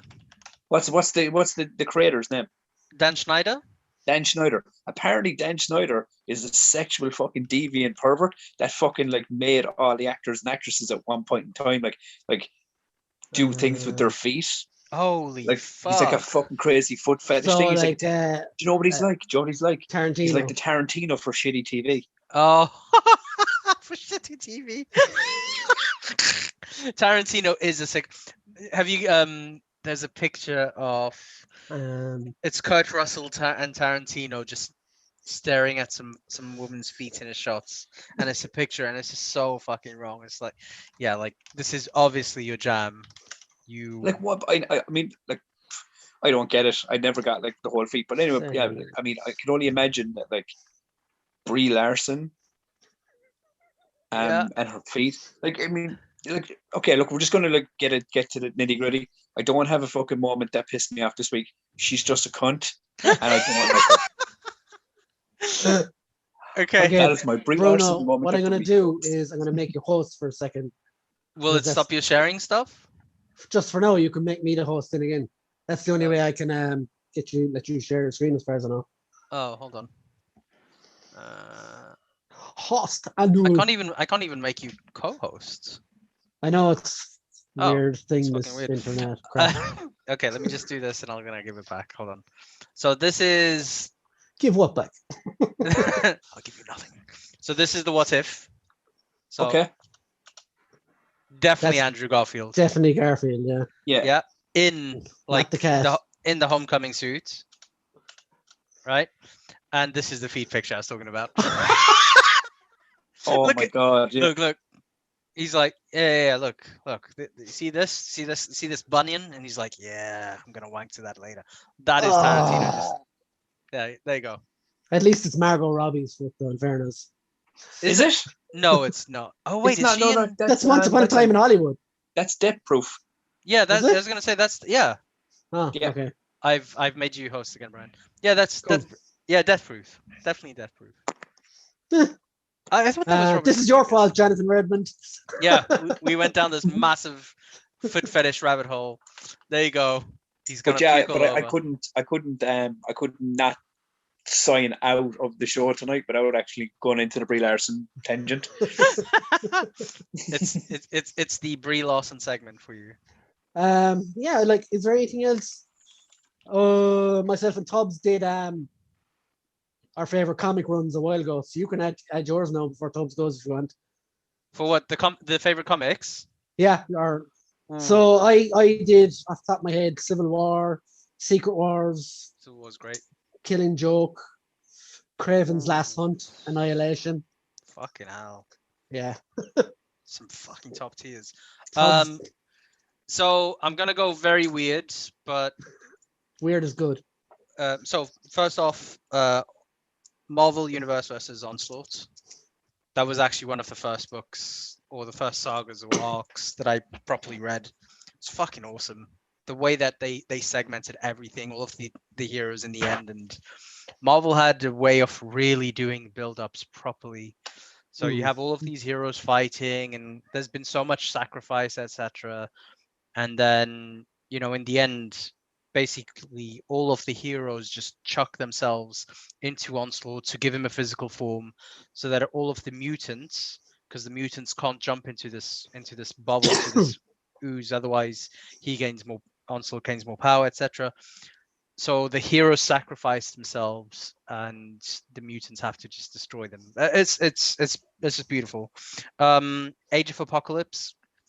I like it. My God, like the scene. It's mental. Yeah, absolutely beautiful. Most of my stuff is going to be Marvel stuff. I was going to say The Killing Joke, you bastard. Thanks for stealing that. Yeah. You missed my story about that, actually. Oh, is there a good one? Okay. Well, basically, like when my very first, second or third acting class, I was supposed to do a monologue from a book, a play, or whatever. I did the fucking Killing Joke in my third acting class. Played the Joker. Are you serious? Yeah. Fuck. And then shortly after, we became Screenwaves. It was a great time. Very nice. Who is Batman? You were Batman. You were some other dude I even got like the other dude in the class sitting on the chair like he was drugged and everything. And I actually went around him in circles and all doing the whole fucking monologue. Holy! Did you do the actual monologue all the way? Yeah, the whole thing. Man, fucking hell! Was that ever recorded, dude? Yeah, I'm not showing that to anyone. No, but like show it to me. Show it to I me. can't find it now, like, So but I can it post was it it on was it YouTube. was on a website at one point. Man, that's excellent. I totally watch that. Actually, talking about acting, Brian, before we jump back over to Bruno, I'm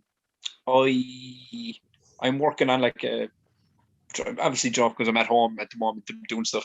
I'm working on like trying to break down the 46, 47 films I've been in into like the best Humble brag. moments. No, it Oh, is a brag, but the reason I'm doing it is I'm trying to break it down in such a way that I can like have the best moments. You're So trying to do a show reel, my friend.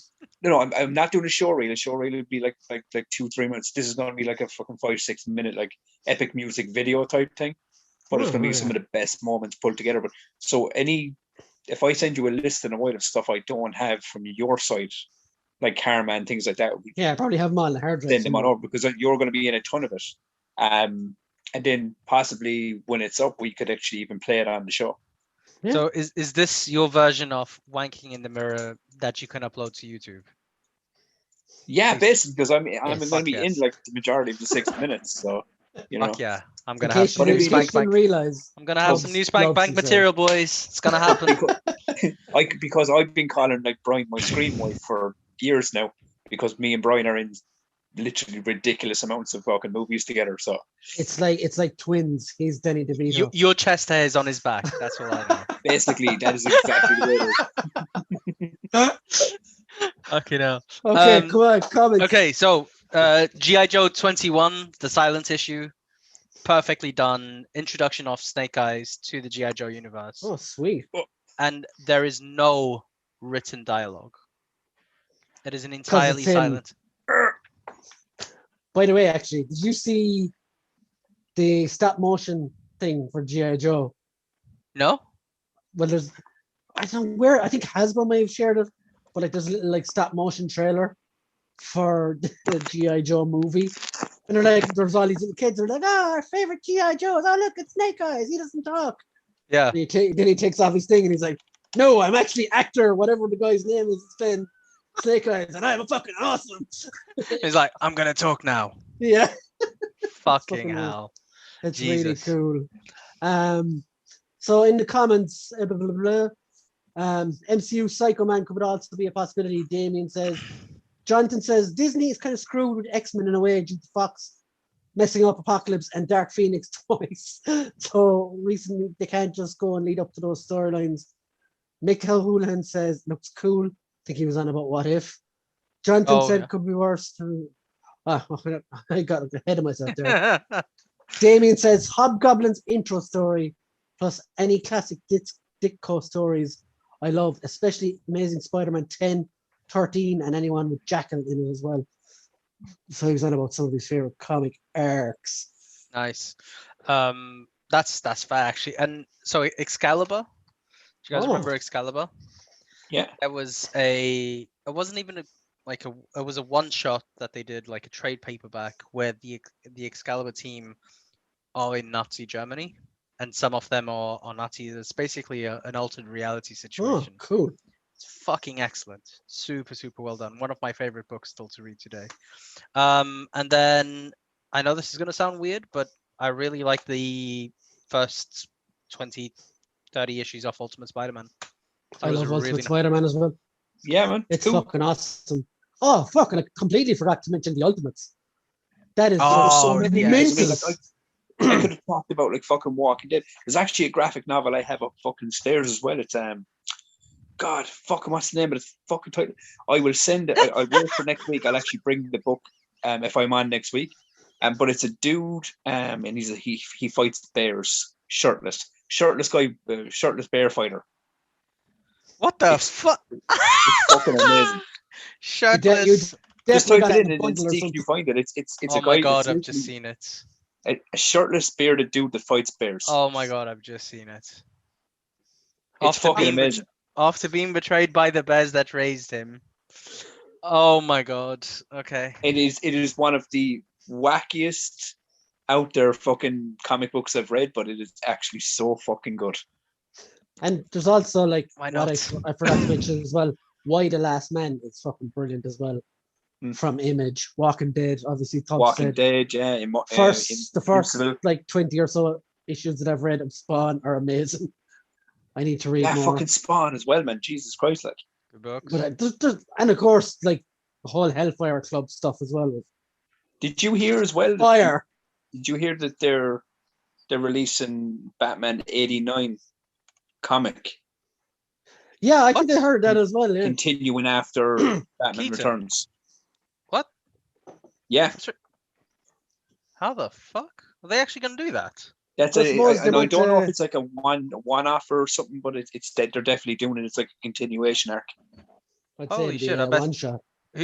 I'd love. Well, is Tim Burton going to be involved?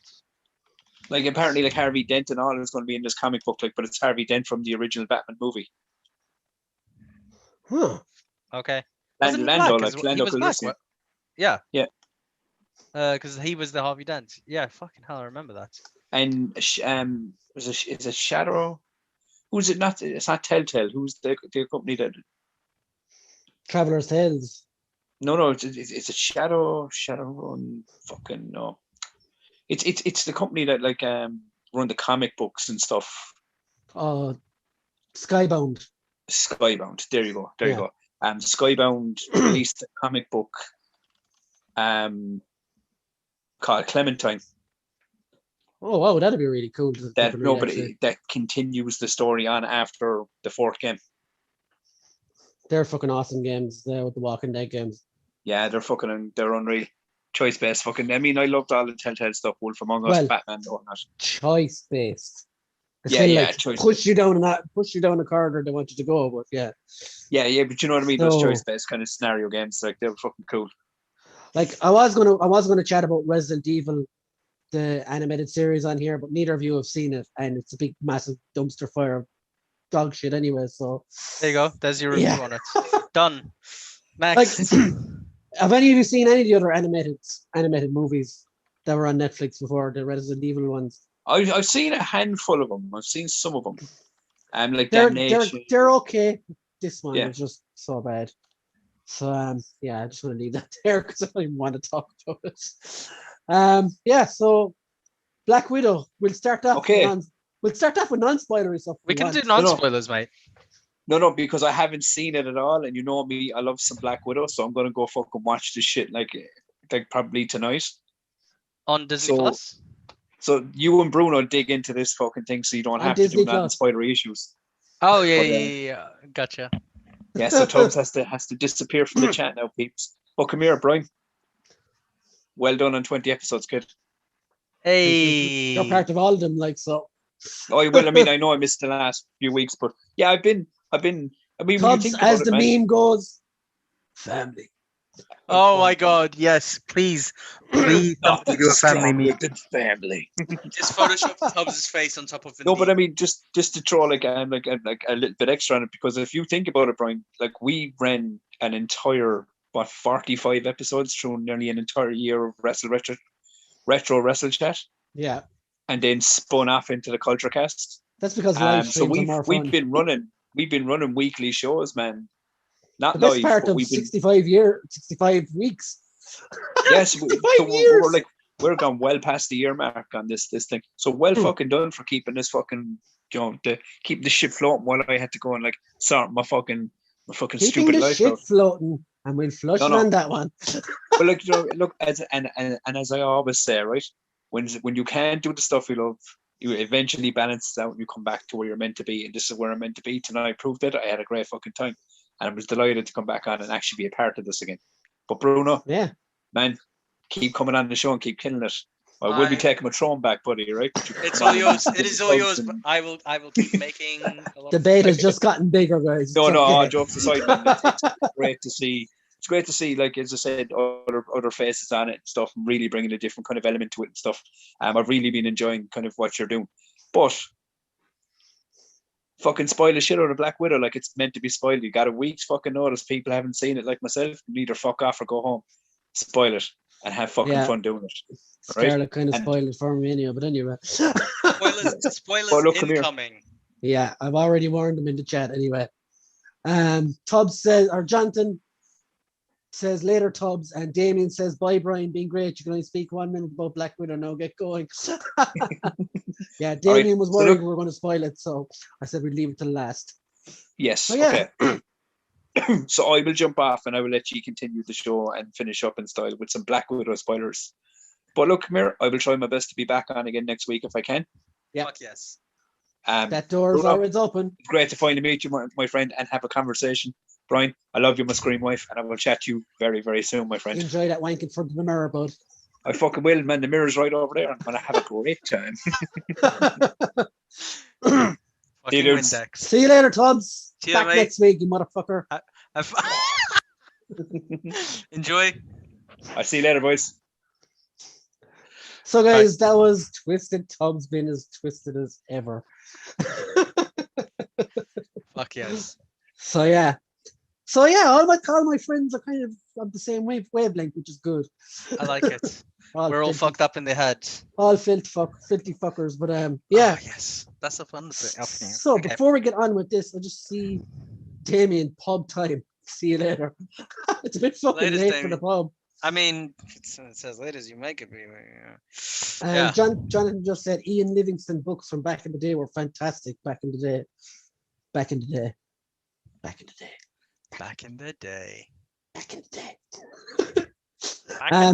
Mick says, Night Tubbs. So Bruno, let's eviscerate Black Widow a little bit. Spoilers from here. Okay. What didn't you love about it? What didn't I love? So I think just in general, the movie felt okay. Let me just talk about the movie in general. Predictable. Yeah. It was predictable as fuck. You just knew what was coming. Honestly, from the intro screen bit, like when they're showing the names, I knew what was going to happen, and I was like, for fuck's sake, this better not be what I think it is. When I saw that name, I was pissed off straight away. So anyway, the rest of it, like seeing a bit more of their life was quite interesting. It was a bit meh seeing why they suddenly left their life. What exactly did he do? He blew this thing up, okay, and he got this. I don't know. I was never really pulled into it, and I also thought Scarlett's performance compared to everyone else, well, compared to one person, was weak. Yeah. So, firstly, a bit of trivia for you. Young Scarlett was played by Mila Jovovich's daughter. What? Did you know that? No. Yep. So yeah. I can see the resemblance as well. That's when I read about. I saw it yesterday. I think I saw that bit of trivia yesterday, and then I thought back and I was like, "Holy fuck! Yes, she actually does look really like her." I could definitely see that now. But yeah, like about the whole moving thing, like that's probably happened back then in those times in the Cold War and stuff. Now I know it's a bit earlier. Yeah. It's a bit later than the Cold War was. I can totally see the reasoning. There was bits of it were slightly cheesy. Yeah. Whole Bye Bye Miss American Pie thing when they were going away in the car. Yeah. On the Olga Kurylenko thing. There you go. Being honest, I had forgotten about her. I didn't. By the time it came around. So here's the thing. As soon as I saw Olga Kurylenko's name, and because I watched the trailers, I knew what was going to happen. I didn't watch the trailers. So mostly. Yeah. And the thing is, I knew Florence Pugh was going to be in it. I knew Rachel Weisz was playing. There was no space for her. There was no introduction to any character, and I was hoping that they were going to introduce someone sooner that was not going to be that person. Well, I don't know why I'm saying this. Like, we've Taskmaster. Fuck me. Why? Now, in the context of the movie, it didn't bother me too much. They've done much worse than this before. The one character ruining it all was the Mandarin in Iron Man 3. What the hell were they doing? But this one, I don't know. It landed pretty much for me. I didn't think it was awful. It didn't ruin the movie. Now I know you didn't say that, but I've seen some people say it totally took apart the movie. I couldn't watch it anymore. No, I mean, I don't think it ruined the movie, but so for one if I had scored, I'd say it's a 6 out of 10. I'd say it's That's probably fair. I'd say it's probably the weakest MCU movie we've had to date. I'd have it above the AntMan sequel and Oh shit, okay. Iron Man 3 and a few others. I still thought Iron Man 3 was better than this. Okay. And I very much dislike Ant-Man 3 because of the whole Mandarin shit. Yeah, I couldn't actually watch. I couldn't watch that after it totally ruined it for me. And then basically the rest of it is like a Lethal Weapon movie anyway. Yeah. With an Iron Man made out of peanuts. Yeah. But yeah. Anyway, that's Iron Man 3. Yeah. To be fair, things I didn't like.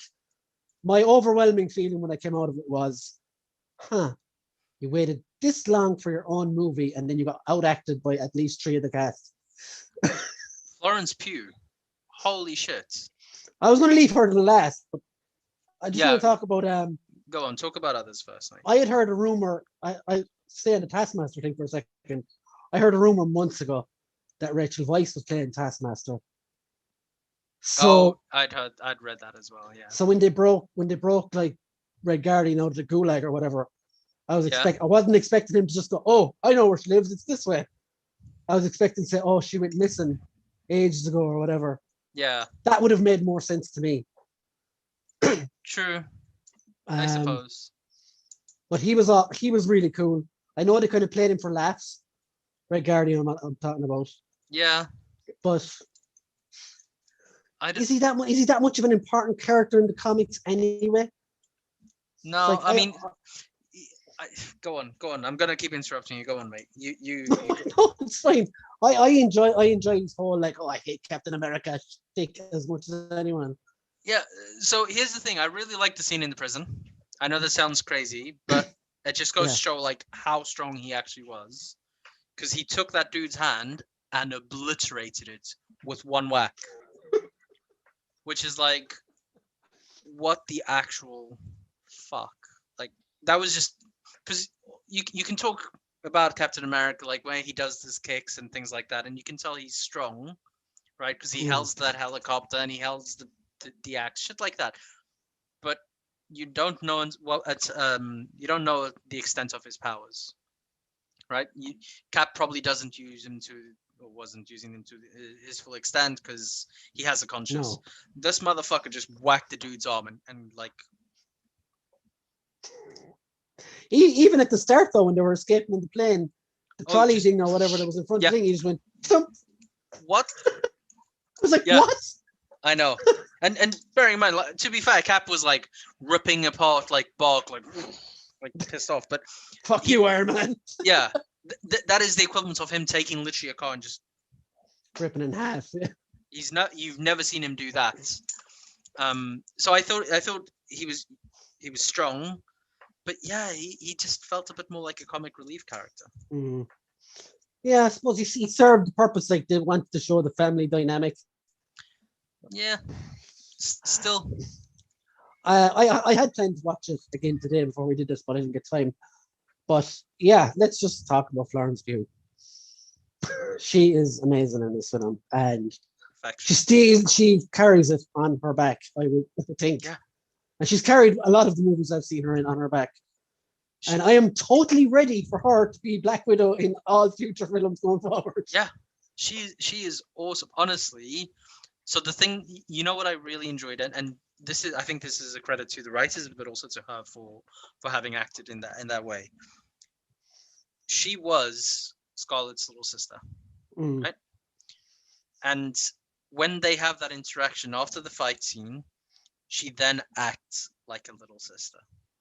Like all of the things, it's there's a certain innocence to how she does things. Yeah, it's the little things, it's the mannerisms, the whole lot. Like she nailed it. Absolutely. When she does that pose in the store, wow, like why do you always do that pose? It's like, what pose? You know, and then she does the pose and like, like taking the piss, like properly taking the piss, exactly like what a little sister would. What a little brother or sister would do, yeah. Yeah. And then when they're doing the rescue, and Scarlet lands like that, and she's like an eye roll. She's like, for fuck's sake. And then when she does it, she's like shaking it off, kind of thing. It's like, there's a few little moments of that. It's like when she's in the helicopter and the avalanche things come out. She's like, "Oh, this would be such a cool way to die." And then she's sitting on the operating table. She's like, "This wouldn't be a nice way to die at all." Yeah. So she was definitely the good parts of the movie. Most definitely. Go on. Like that post-credit scene as well was fire, in my opinion. I had heard. Yeah, go on. Did you see the post-credit scene with what's her name, Violet? Yeah, with the pictures you get shown and stuff. But like I had heard she was going to be cast in the Hawkeye show. I kind of wondered where is she going to fit in there. Now you know. Oh wow! Like she's going. This is going to be incredible. Like yeah. And straight away, like, I had no real excitement or buzz towards that show. I know he's going to be training Kate Bishop and stuff, but now I'm fucking pumped. I can't wait. It's going to be him training Kate Bishop, trying to keep, well, both of them alive, and Florence Pugh coming at them. Well, and you got to think as well.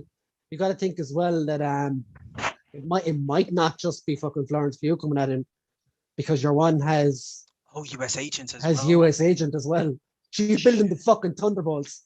Yeah, she is. Baron Zemo as well. Yes. Oh my god, yes. To be fair, both if you're into your comics and you buy them to speculate, or if you want to collect, buy the first appearance of Thunderbolts now, because they're gonna go up in ridiculous price. There was something else in the movie that really pissed me off, and I'm not sure if I was the only one. Go on. So do you remember when? So this is taking it back to the Avengers. Do you remember when Black Widow and Hawkeye are talking, and even in Ultron, and they keep talking about Budapest, right? They say Budapest. In this movie, she says Budapest. It's like, when have you ever said that in the MCU? You have never said Budapest. Budapest. Like, where is this coming from? I don't know. I hated that. I honestly hated that. And that fixer guy as well. That was random as fuck. Yeah, who the fuck is he?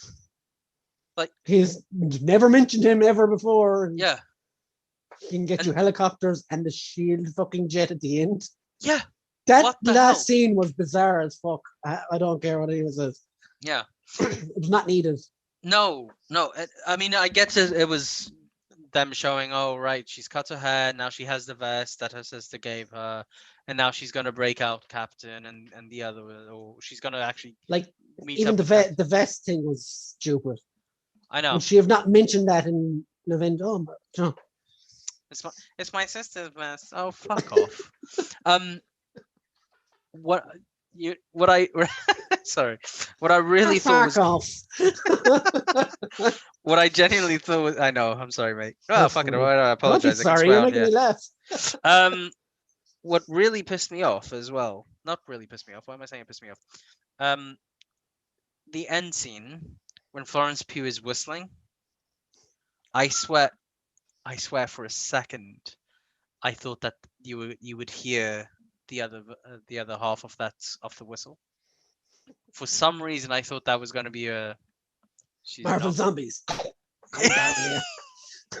Fuck it, yes. Actually, something crazy like that. I genuinely thought it was going to be something like that.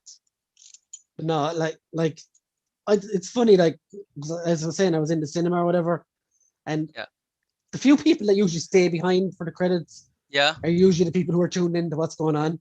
Yeah. And then I literally heard someone, like, there was 3 rows between everyone now. I literally heard like the couple that were closest to me saying, "Oh, she's dead. How did that happen?" I was like, "Oh my god, what the fuck?" Do people not like? You've come to watch the Black Widow movie. Avengers Endgame. Look at that. She's dead. She went for a big dive and she did not come back up. All right. Jesus. Herself and Hawkeye dance fought each other. Yeah. Oh God. Anyway, so and Also, that flying fort thing that they had. A helicarrier and all but name. Yeah. Where the fuck did they have the technology for that? Because, okay, I know this is, yeah, I'm sure they had the technology, but their version of the Mother shit, Russia, strong. yeah, like how much fossil fuel are they going to be wasting on that shit? Because if you looked at their jets, the ones that look like the Shield helijets or helicarriers, all had jet engines. None of them were using stock technology or anything like that. It was all jet powered and stuff like that. So that massive thing that was up in the sky was being kept up by basically combustion, like basically just keeping it up. How the fuck would that actually happen? A wizard did it. A wizard did it. I know. I was just see, these are things, Bruno, you're not supposed to think about. I know. It's like, but yeah, it doesn't make sense. No, like they didn't have technology. It makes about as much sense as the helicarrier does, though. In fairness, even though that's kind of a spinny rotary thing, that's better. True. I mean, yeah, they are both things that would never happen. True. But that one to me, I was like, well, I'm not being funny. If that was the hard part that I'd find to believe, then I shouldn't be watching. I like as well how they managed to get in the MacGuffin into the movie. The MacGuffin? Yeah, like the red mist stuff that brings you back to. Fuck's sake! A means to an end. A MacGuffin. So, do you reckon you'll see that in other movies? Actually, yes. Like if I was Yelena, I would be using that shit. Against who? But then again, like all your man's stuff is gone, and he's gone. Dreykov. Do you reckon that could be an antidote for some of this shit from Scarlet? Like that's another like that casting actually annoyed me more than Taskmaster was Ray Winston, because every time, you know me, I'm a big football fan. I watch a lot of matches. At halftime in any football game, you've got Ray Winston bellowing at you, big 3-6-5. Oh God, yeah. And I'm like, oh. Anytime, like his accent was fine. No. Anytime he raised his voice, you could see it slipping. You could. I was like, there At was one some point bits he goes, where yeah. Yeah. At some points, it's like, yeah, Russian oligarch to suddenly Cockney tinker. Yeah. Exactly. It's like, come on, lads. And it's like, maybe not, mate. Maybe not. Jesus. I'm glad he's a one and done though. Yes, that's. I honestly, I would not want to see. That's why I'm saying like he was better. Like Iron Man 3 was better than this. That's why I say that. Like, I know the Mandarin fucked it up. I know. I fully agree. But at least you had crap. What do you call it? They also ruined Extremis in that movie as well. True. Okay. True. Okay. Fuck. That movie was also shit. But I'd still convince me harder, Daddy. Fuck. Okay. So you think this is better than Iron Man 3? Yeah. Like for me, it's a solid 7. It's nothing special. It's nothing special, but it's enjoyable. I'm surprised that it's a 7. I enjoyed it, anyway. I didn't think it was amazing, but yeah. So Jonathan says it was better than Thor 2, and he says Jeremy Jen's review is mental. He doesn't mention ScarJo once in the video. Wow, savage. Like, there's a scene. I think she's talking to. Excuse me. I think she's talking to Melina, Rachel Weisz, and they're talking about some lovely memory or whatever. And Scarlett Johansson tries to smile. And she's just like, It just comes out so insincere. I don't think that girl has ever smiled in her life. I'm doing it, guys. Or else she's just got plastic, but I don't think she does. No, she doesn't. I honestly, not her best performance. I thought she was great in Endgame. I thought she was brilliant in the first Avengers. Yes. Where she goes to, like, I watched that scene today with Loki where he's in the thing and he mentions Dreykov's daughter and all that. Oh, yes. And that's an incredible scene. The two of them. That is fantastic. And it's also the most memed scene ever of Loki walking across and he goes. Have you ever seen that? No, I'm gonna watch that now. It's basically like I saw it on TikTok. They have the video playing up here, and they're like walking along with their phone, like he's watching them. And he Oh, yes, and he does the smile. Yes, and he looks. Yeah, I know exactly which one it's you're fucking talking amazing. about now. God. But yeah, so yeah, that was like my first trip back to cinema. Experience-wise, it was awesome. I just fucking scanned my ticket going in, walked straight in, sit down, mask off. Reserved seat. No one near me. Good. That's really good, man. And like, it was busy enough as well. I went into the main like screen 1 or whatever it was, the biggest one in the place, and I think there was like 3 seats in front of me. Like I can't remember how many behind me. We were in our own kind of corner, and main thing was over here. Yeah. So there was no one near us. It was fine. That's nice. That's really good. So, fuck, what was I gonna say? It was about cinema experience. Nope, doesn't matter. It's all gone now. Shit.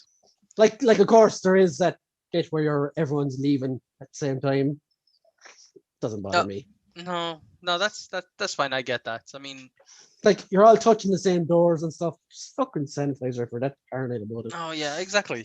I know exactly what you mean. Like I'm honestly not that fast. Did people have to wear masks when they were coming out or not? Yeah, you wear masks in the lobby, and when you get to your seat, you can take them off. If you're going to the toilet or that's not bad. Going out for more food, put on the mask. Yeah. Because COVID only gets you standing. But yeah, it's just all like whatever. So, but yeah, I definitely go to cinema again tomorrow. Nice. I don't know why it's a proper experience, isn't it? I don't know why I put it off for so long. Yeah, there's nothing like it. I know. I've been watching. Go on. I've been watching movies like A Quiet Place and all that kind of stuff at home. Yeah, it's not just not the same because you're like, look at it is. It is exactly that. It is exactly so many that. distractions, like 100%. So here's the thing. So I actually watched it on Disney Plus. Actually, just a shout out for people about Disney Plus because I'm not sure if everyone knows this, but I didn't, and it's obvious now. You know the Disney Plus Premier Access. It's like 20 quid. 21.99 over here. Yeah. Yeah, it's not cheap. I'm sure people knew this. I didn't. Stupid of me. Makes sense. But even if you get the Premier Access, it is only for that movie. It is not for all of the other Premier Access movies that they have. And I was like, shit. Okay.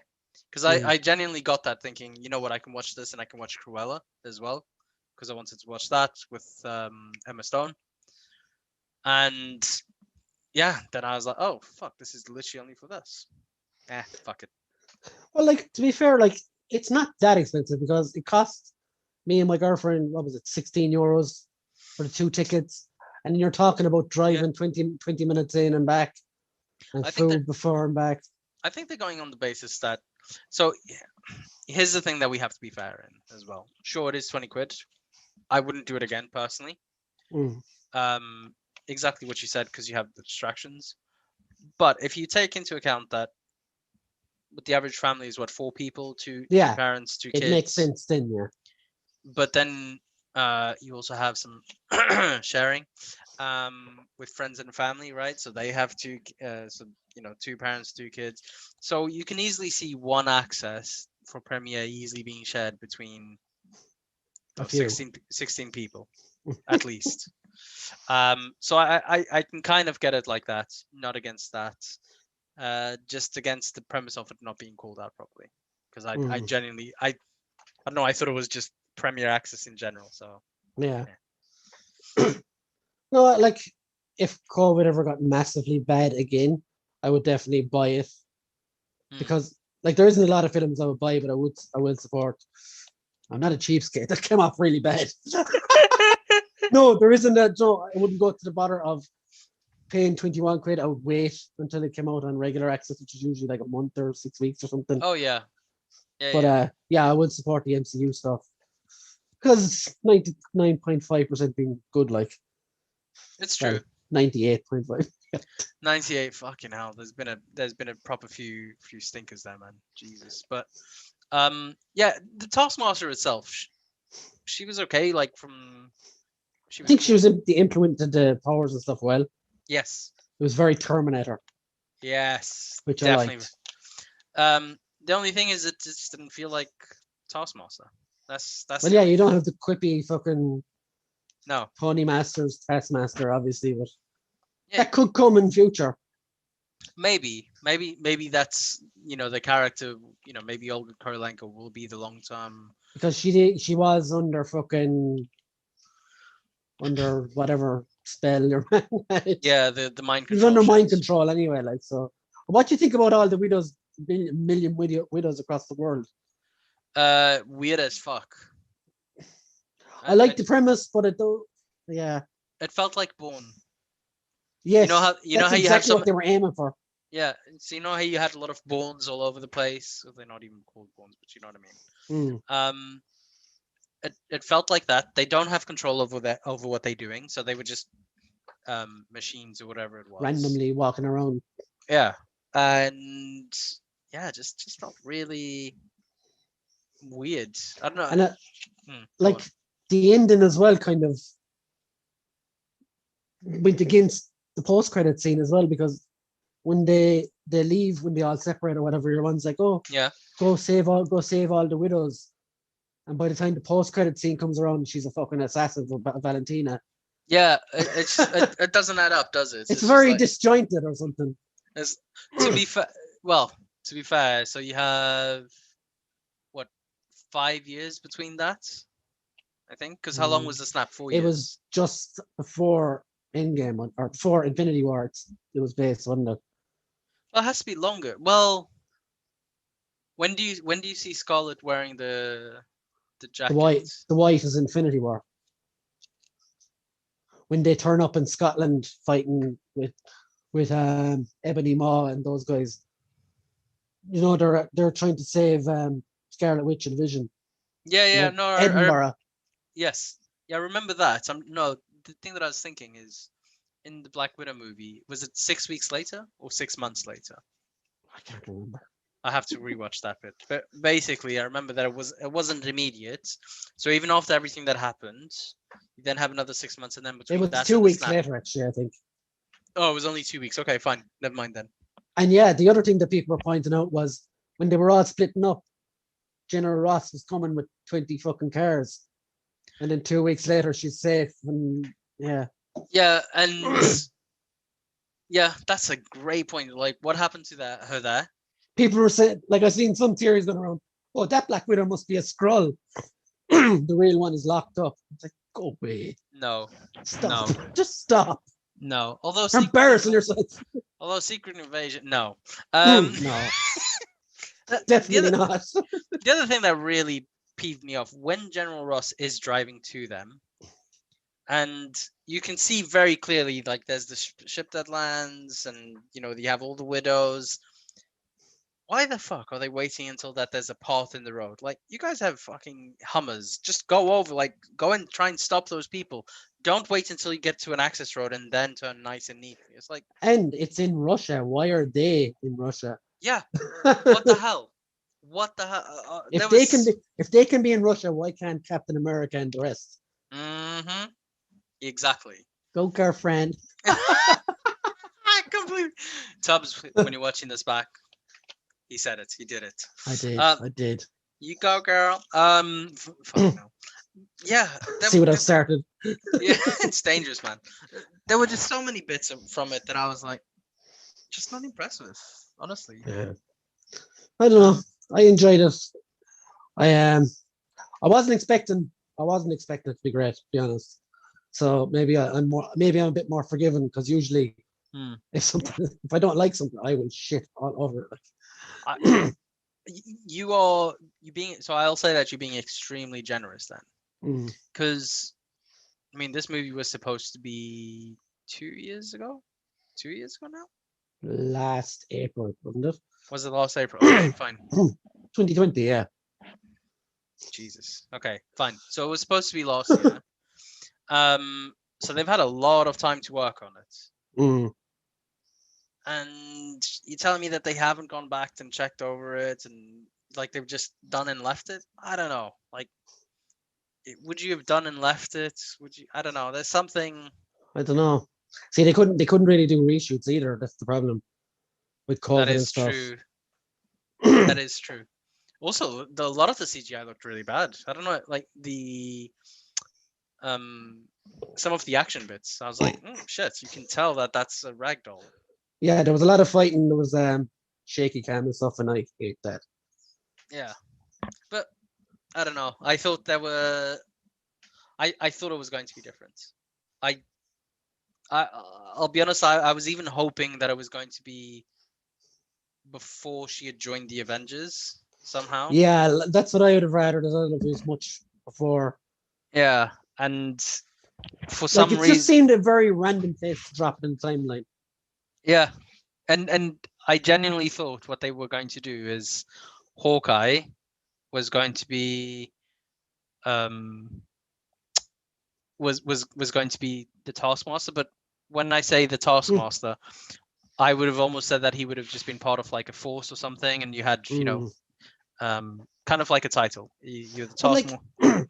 Like I think as well, the whole Draco's daughter thing, it now becomes like her whole reason for whinging and whining that she was horrible and she's a terrible person is moot now because Taskmaster's or your man's daughter was alive all the time. Yeah, exactly. And why not just keep her dead, let her have her fucking reason for being a horrible person, and let the Taskmaster just be Tony Masters, the mercenary that Dracoff hires to kill her. Exactly. You know what I would have preferred? I would have preferred if they implied that the Taskmaster was Olga Kurilenko, and then it wasn't. So then she would have to live with the guilt of, no, you thought she was alive? No, she's dead. You killed her. And actually, you're actually making me hate this movie the more I think about it. What the fuck was the deal with she couldn't, if she smelled him, she couldn't fucking punch him? The pheromones. And then he punched her twice in the face and she had to headbutt the desk to get rid of it. To literally damage the nerve. To block it, yeah, so the fucking it couldn't go up. What the She broke her nose so she couldn't smell his pheromones, so she could kick the shit out of him, basically. Yeah. And then left the Taskmaster out of the prison on her way down. Oh, and also, by the way, this guy, he's the head of a super secret organization, right? Runs the Red Room. His password is dragging a ring in the diagonal. Mate, at least put an exclamation mark or something in there. Like, put something, use 10 characters, mix numbers, letters, uppercase, something. Or date of birth or something. Yeah, just do that, Drago. Like, what the hell? Oh. Yeah, I thought there was a lot of things missing there. It's like their race to the finish line. Yeah, and you know what? I think that is exactly what happened. They raced to get it finished, and they just fuck it. I don't think that they took it into account everything that it should have been. So before we finish up, what would be your favorite and least favorite scenes in the movie? One of each. Okay. Favorite scenes, I would actually. I've mentioned the scene. It's when Florence Pugh's taking the absolute piss out of her. I don't know. The way she does it feels very sincere, very like. And you know what? Yeah, why do you do that stupid pose? Come on, tell us, go. So that would definitely be a favorite. The least favorite.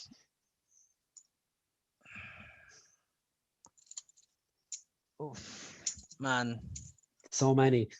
Yeah, you know what? There are so many to choose from, and it's really hard. I would say the least favorite is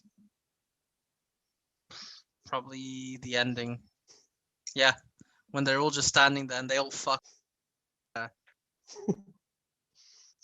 Okay, so my favorite part. I love the escape, the actual escape on the plane. I thought was pretty awesome, and it was the only time where I felt like. Which one?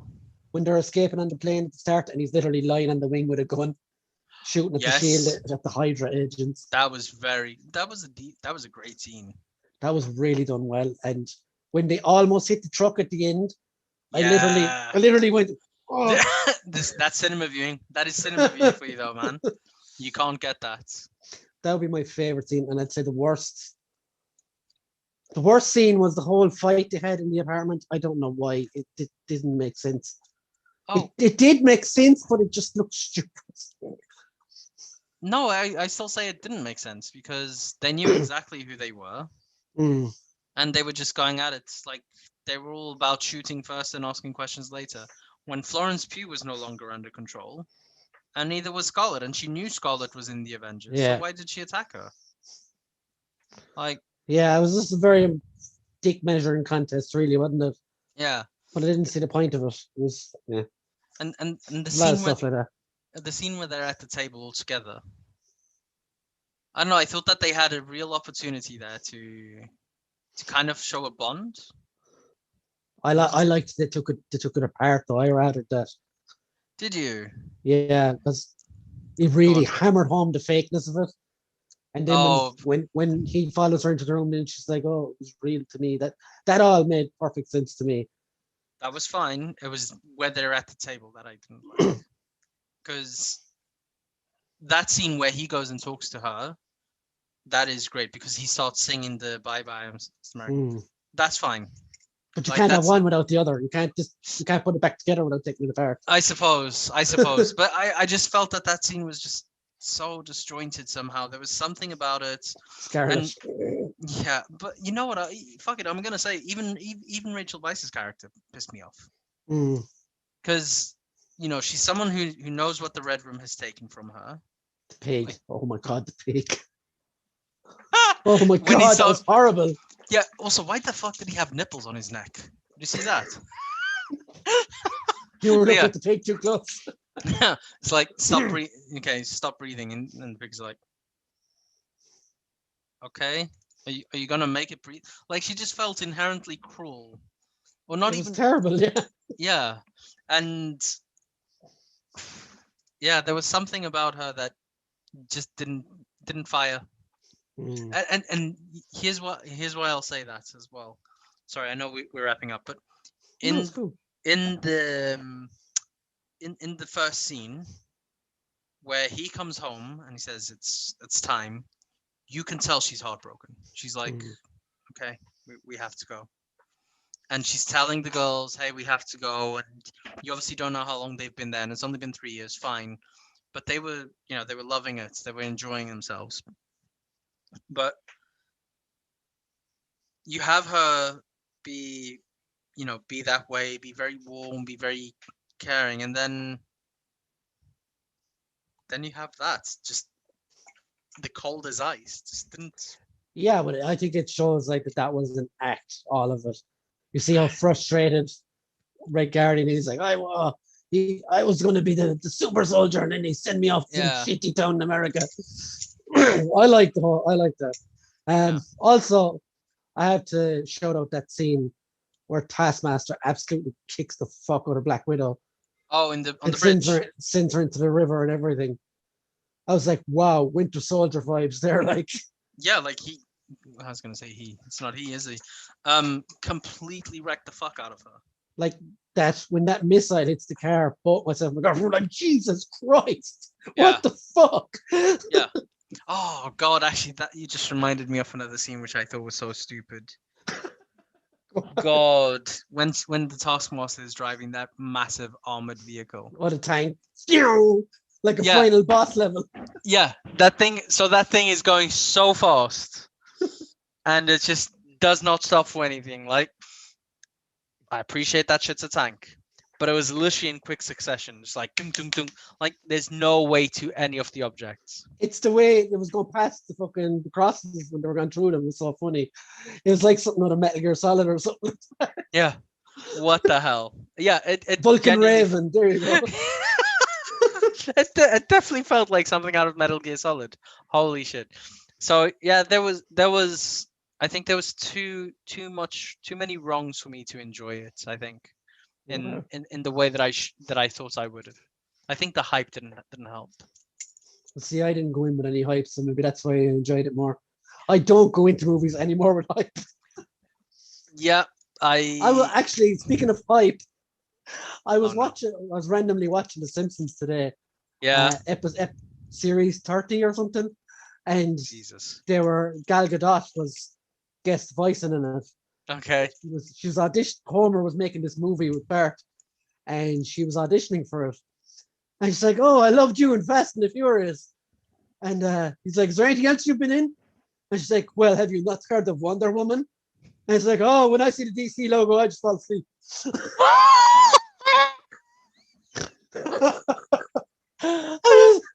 I nearly fell off my chair. I had to rewind. I was like, "Did I just hear that right?" Whenever I see the DC logo, I just fall asleep. Oh my god! And she signed up to that. Jesus, mate, that is such a burn. I'm gonna find out the name of that episode in a while. I'll send on the name of it so you can watch it. It's on Disney Plus, like. I'm gonna watch that. Simpsons. Season 30, I think. Bot's Not Dead. That's the one. Yeah. Oh my god. Okay, I need to watch this. I can't believe she actually did that. She signed up for that as well. Yeah. So there is two viewers in the thing. So I think that's a nice time to say goodbye. Yeah. Jonathan said it was fine, but some dodgy CGI that could have been fixed in all the time the movie set in again. Yeah, Yes, John. we mentioned that. Sniper rifles don't exist in the MCU. Fact. Fact. It's true. Right. Yeah. How did none of the guards in the guard tower not stop the fucking helicopter, by the way? Outside that one that she missiled. Yeah, I know. There's a helicopter coming into a Siberian prison, and they're not alerted. They don't set out anything else. Like there was no alert for it, was there? They were just there. It's like, all right, cheers. There was one guard tower who was going to start punting at her. Done. Oh. It's messed up. Absolutely messed up. Anyway, man. Cool. So let's leave it there. Yeah. And I'm just writing in the comments. Yeah. And hopefully another 20 episodes in the future. Definitely another 20. And yeah. So 20,000. 20,000. Wow. Imagine how old I'll be then. You will be 50,000. Yeah. Anyway. 50,000. Yeah, 50,000. And we'll have made our own language and everything by then. Exactly. It will naturally have evolved. So yeah, guys, thanks for dropping by on the stream. I hope you enjoyed our sometimes horrible banter. I know it's really shit sometimes. I'm so sorry. No, like not that way. I mean, like horrible as in vile and crass and. Oh, that type. No, I don't apologize for that. No, I don't apologize for that. Jonathan says great stream. Thanks, Jonathan. We'll see you next week, dude. And anyone else who's watching. So yeah, guys, hit the subscribe, like, and all that super sort of superficial bullshit that I always say. Sub and like, guys. And we'll see you next week. Bye, guys. Cheers, man. Whew, fucking roasting.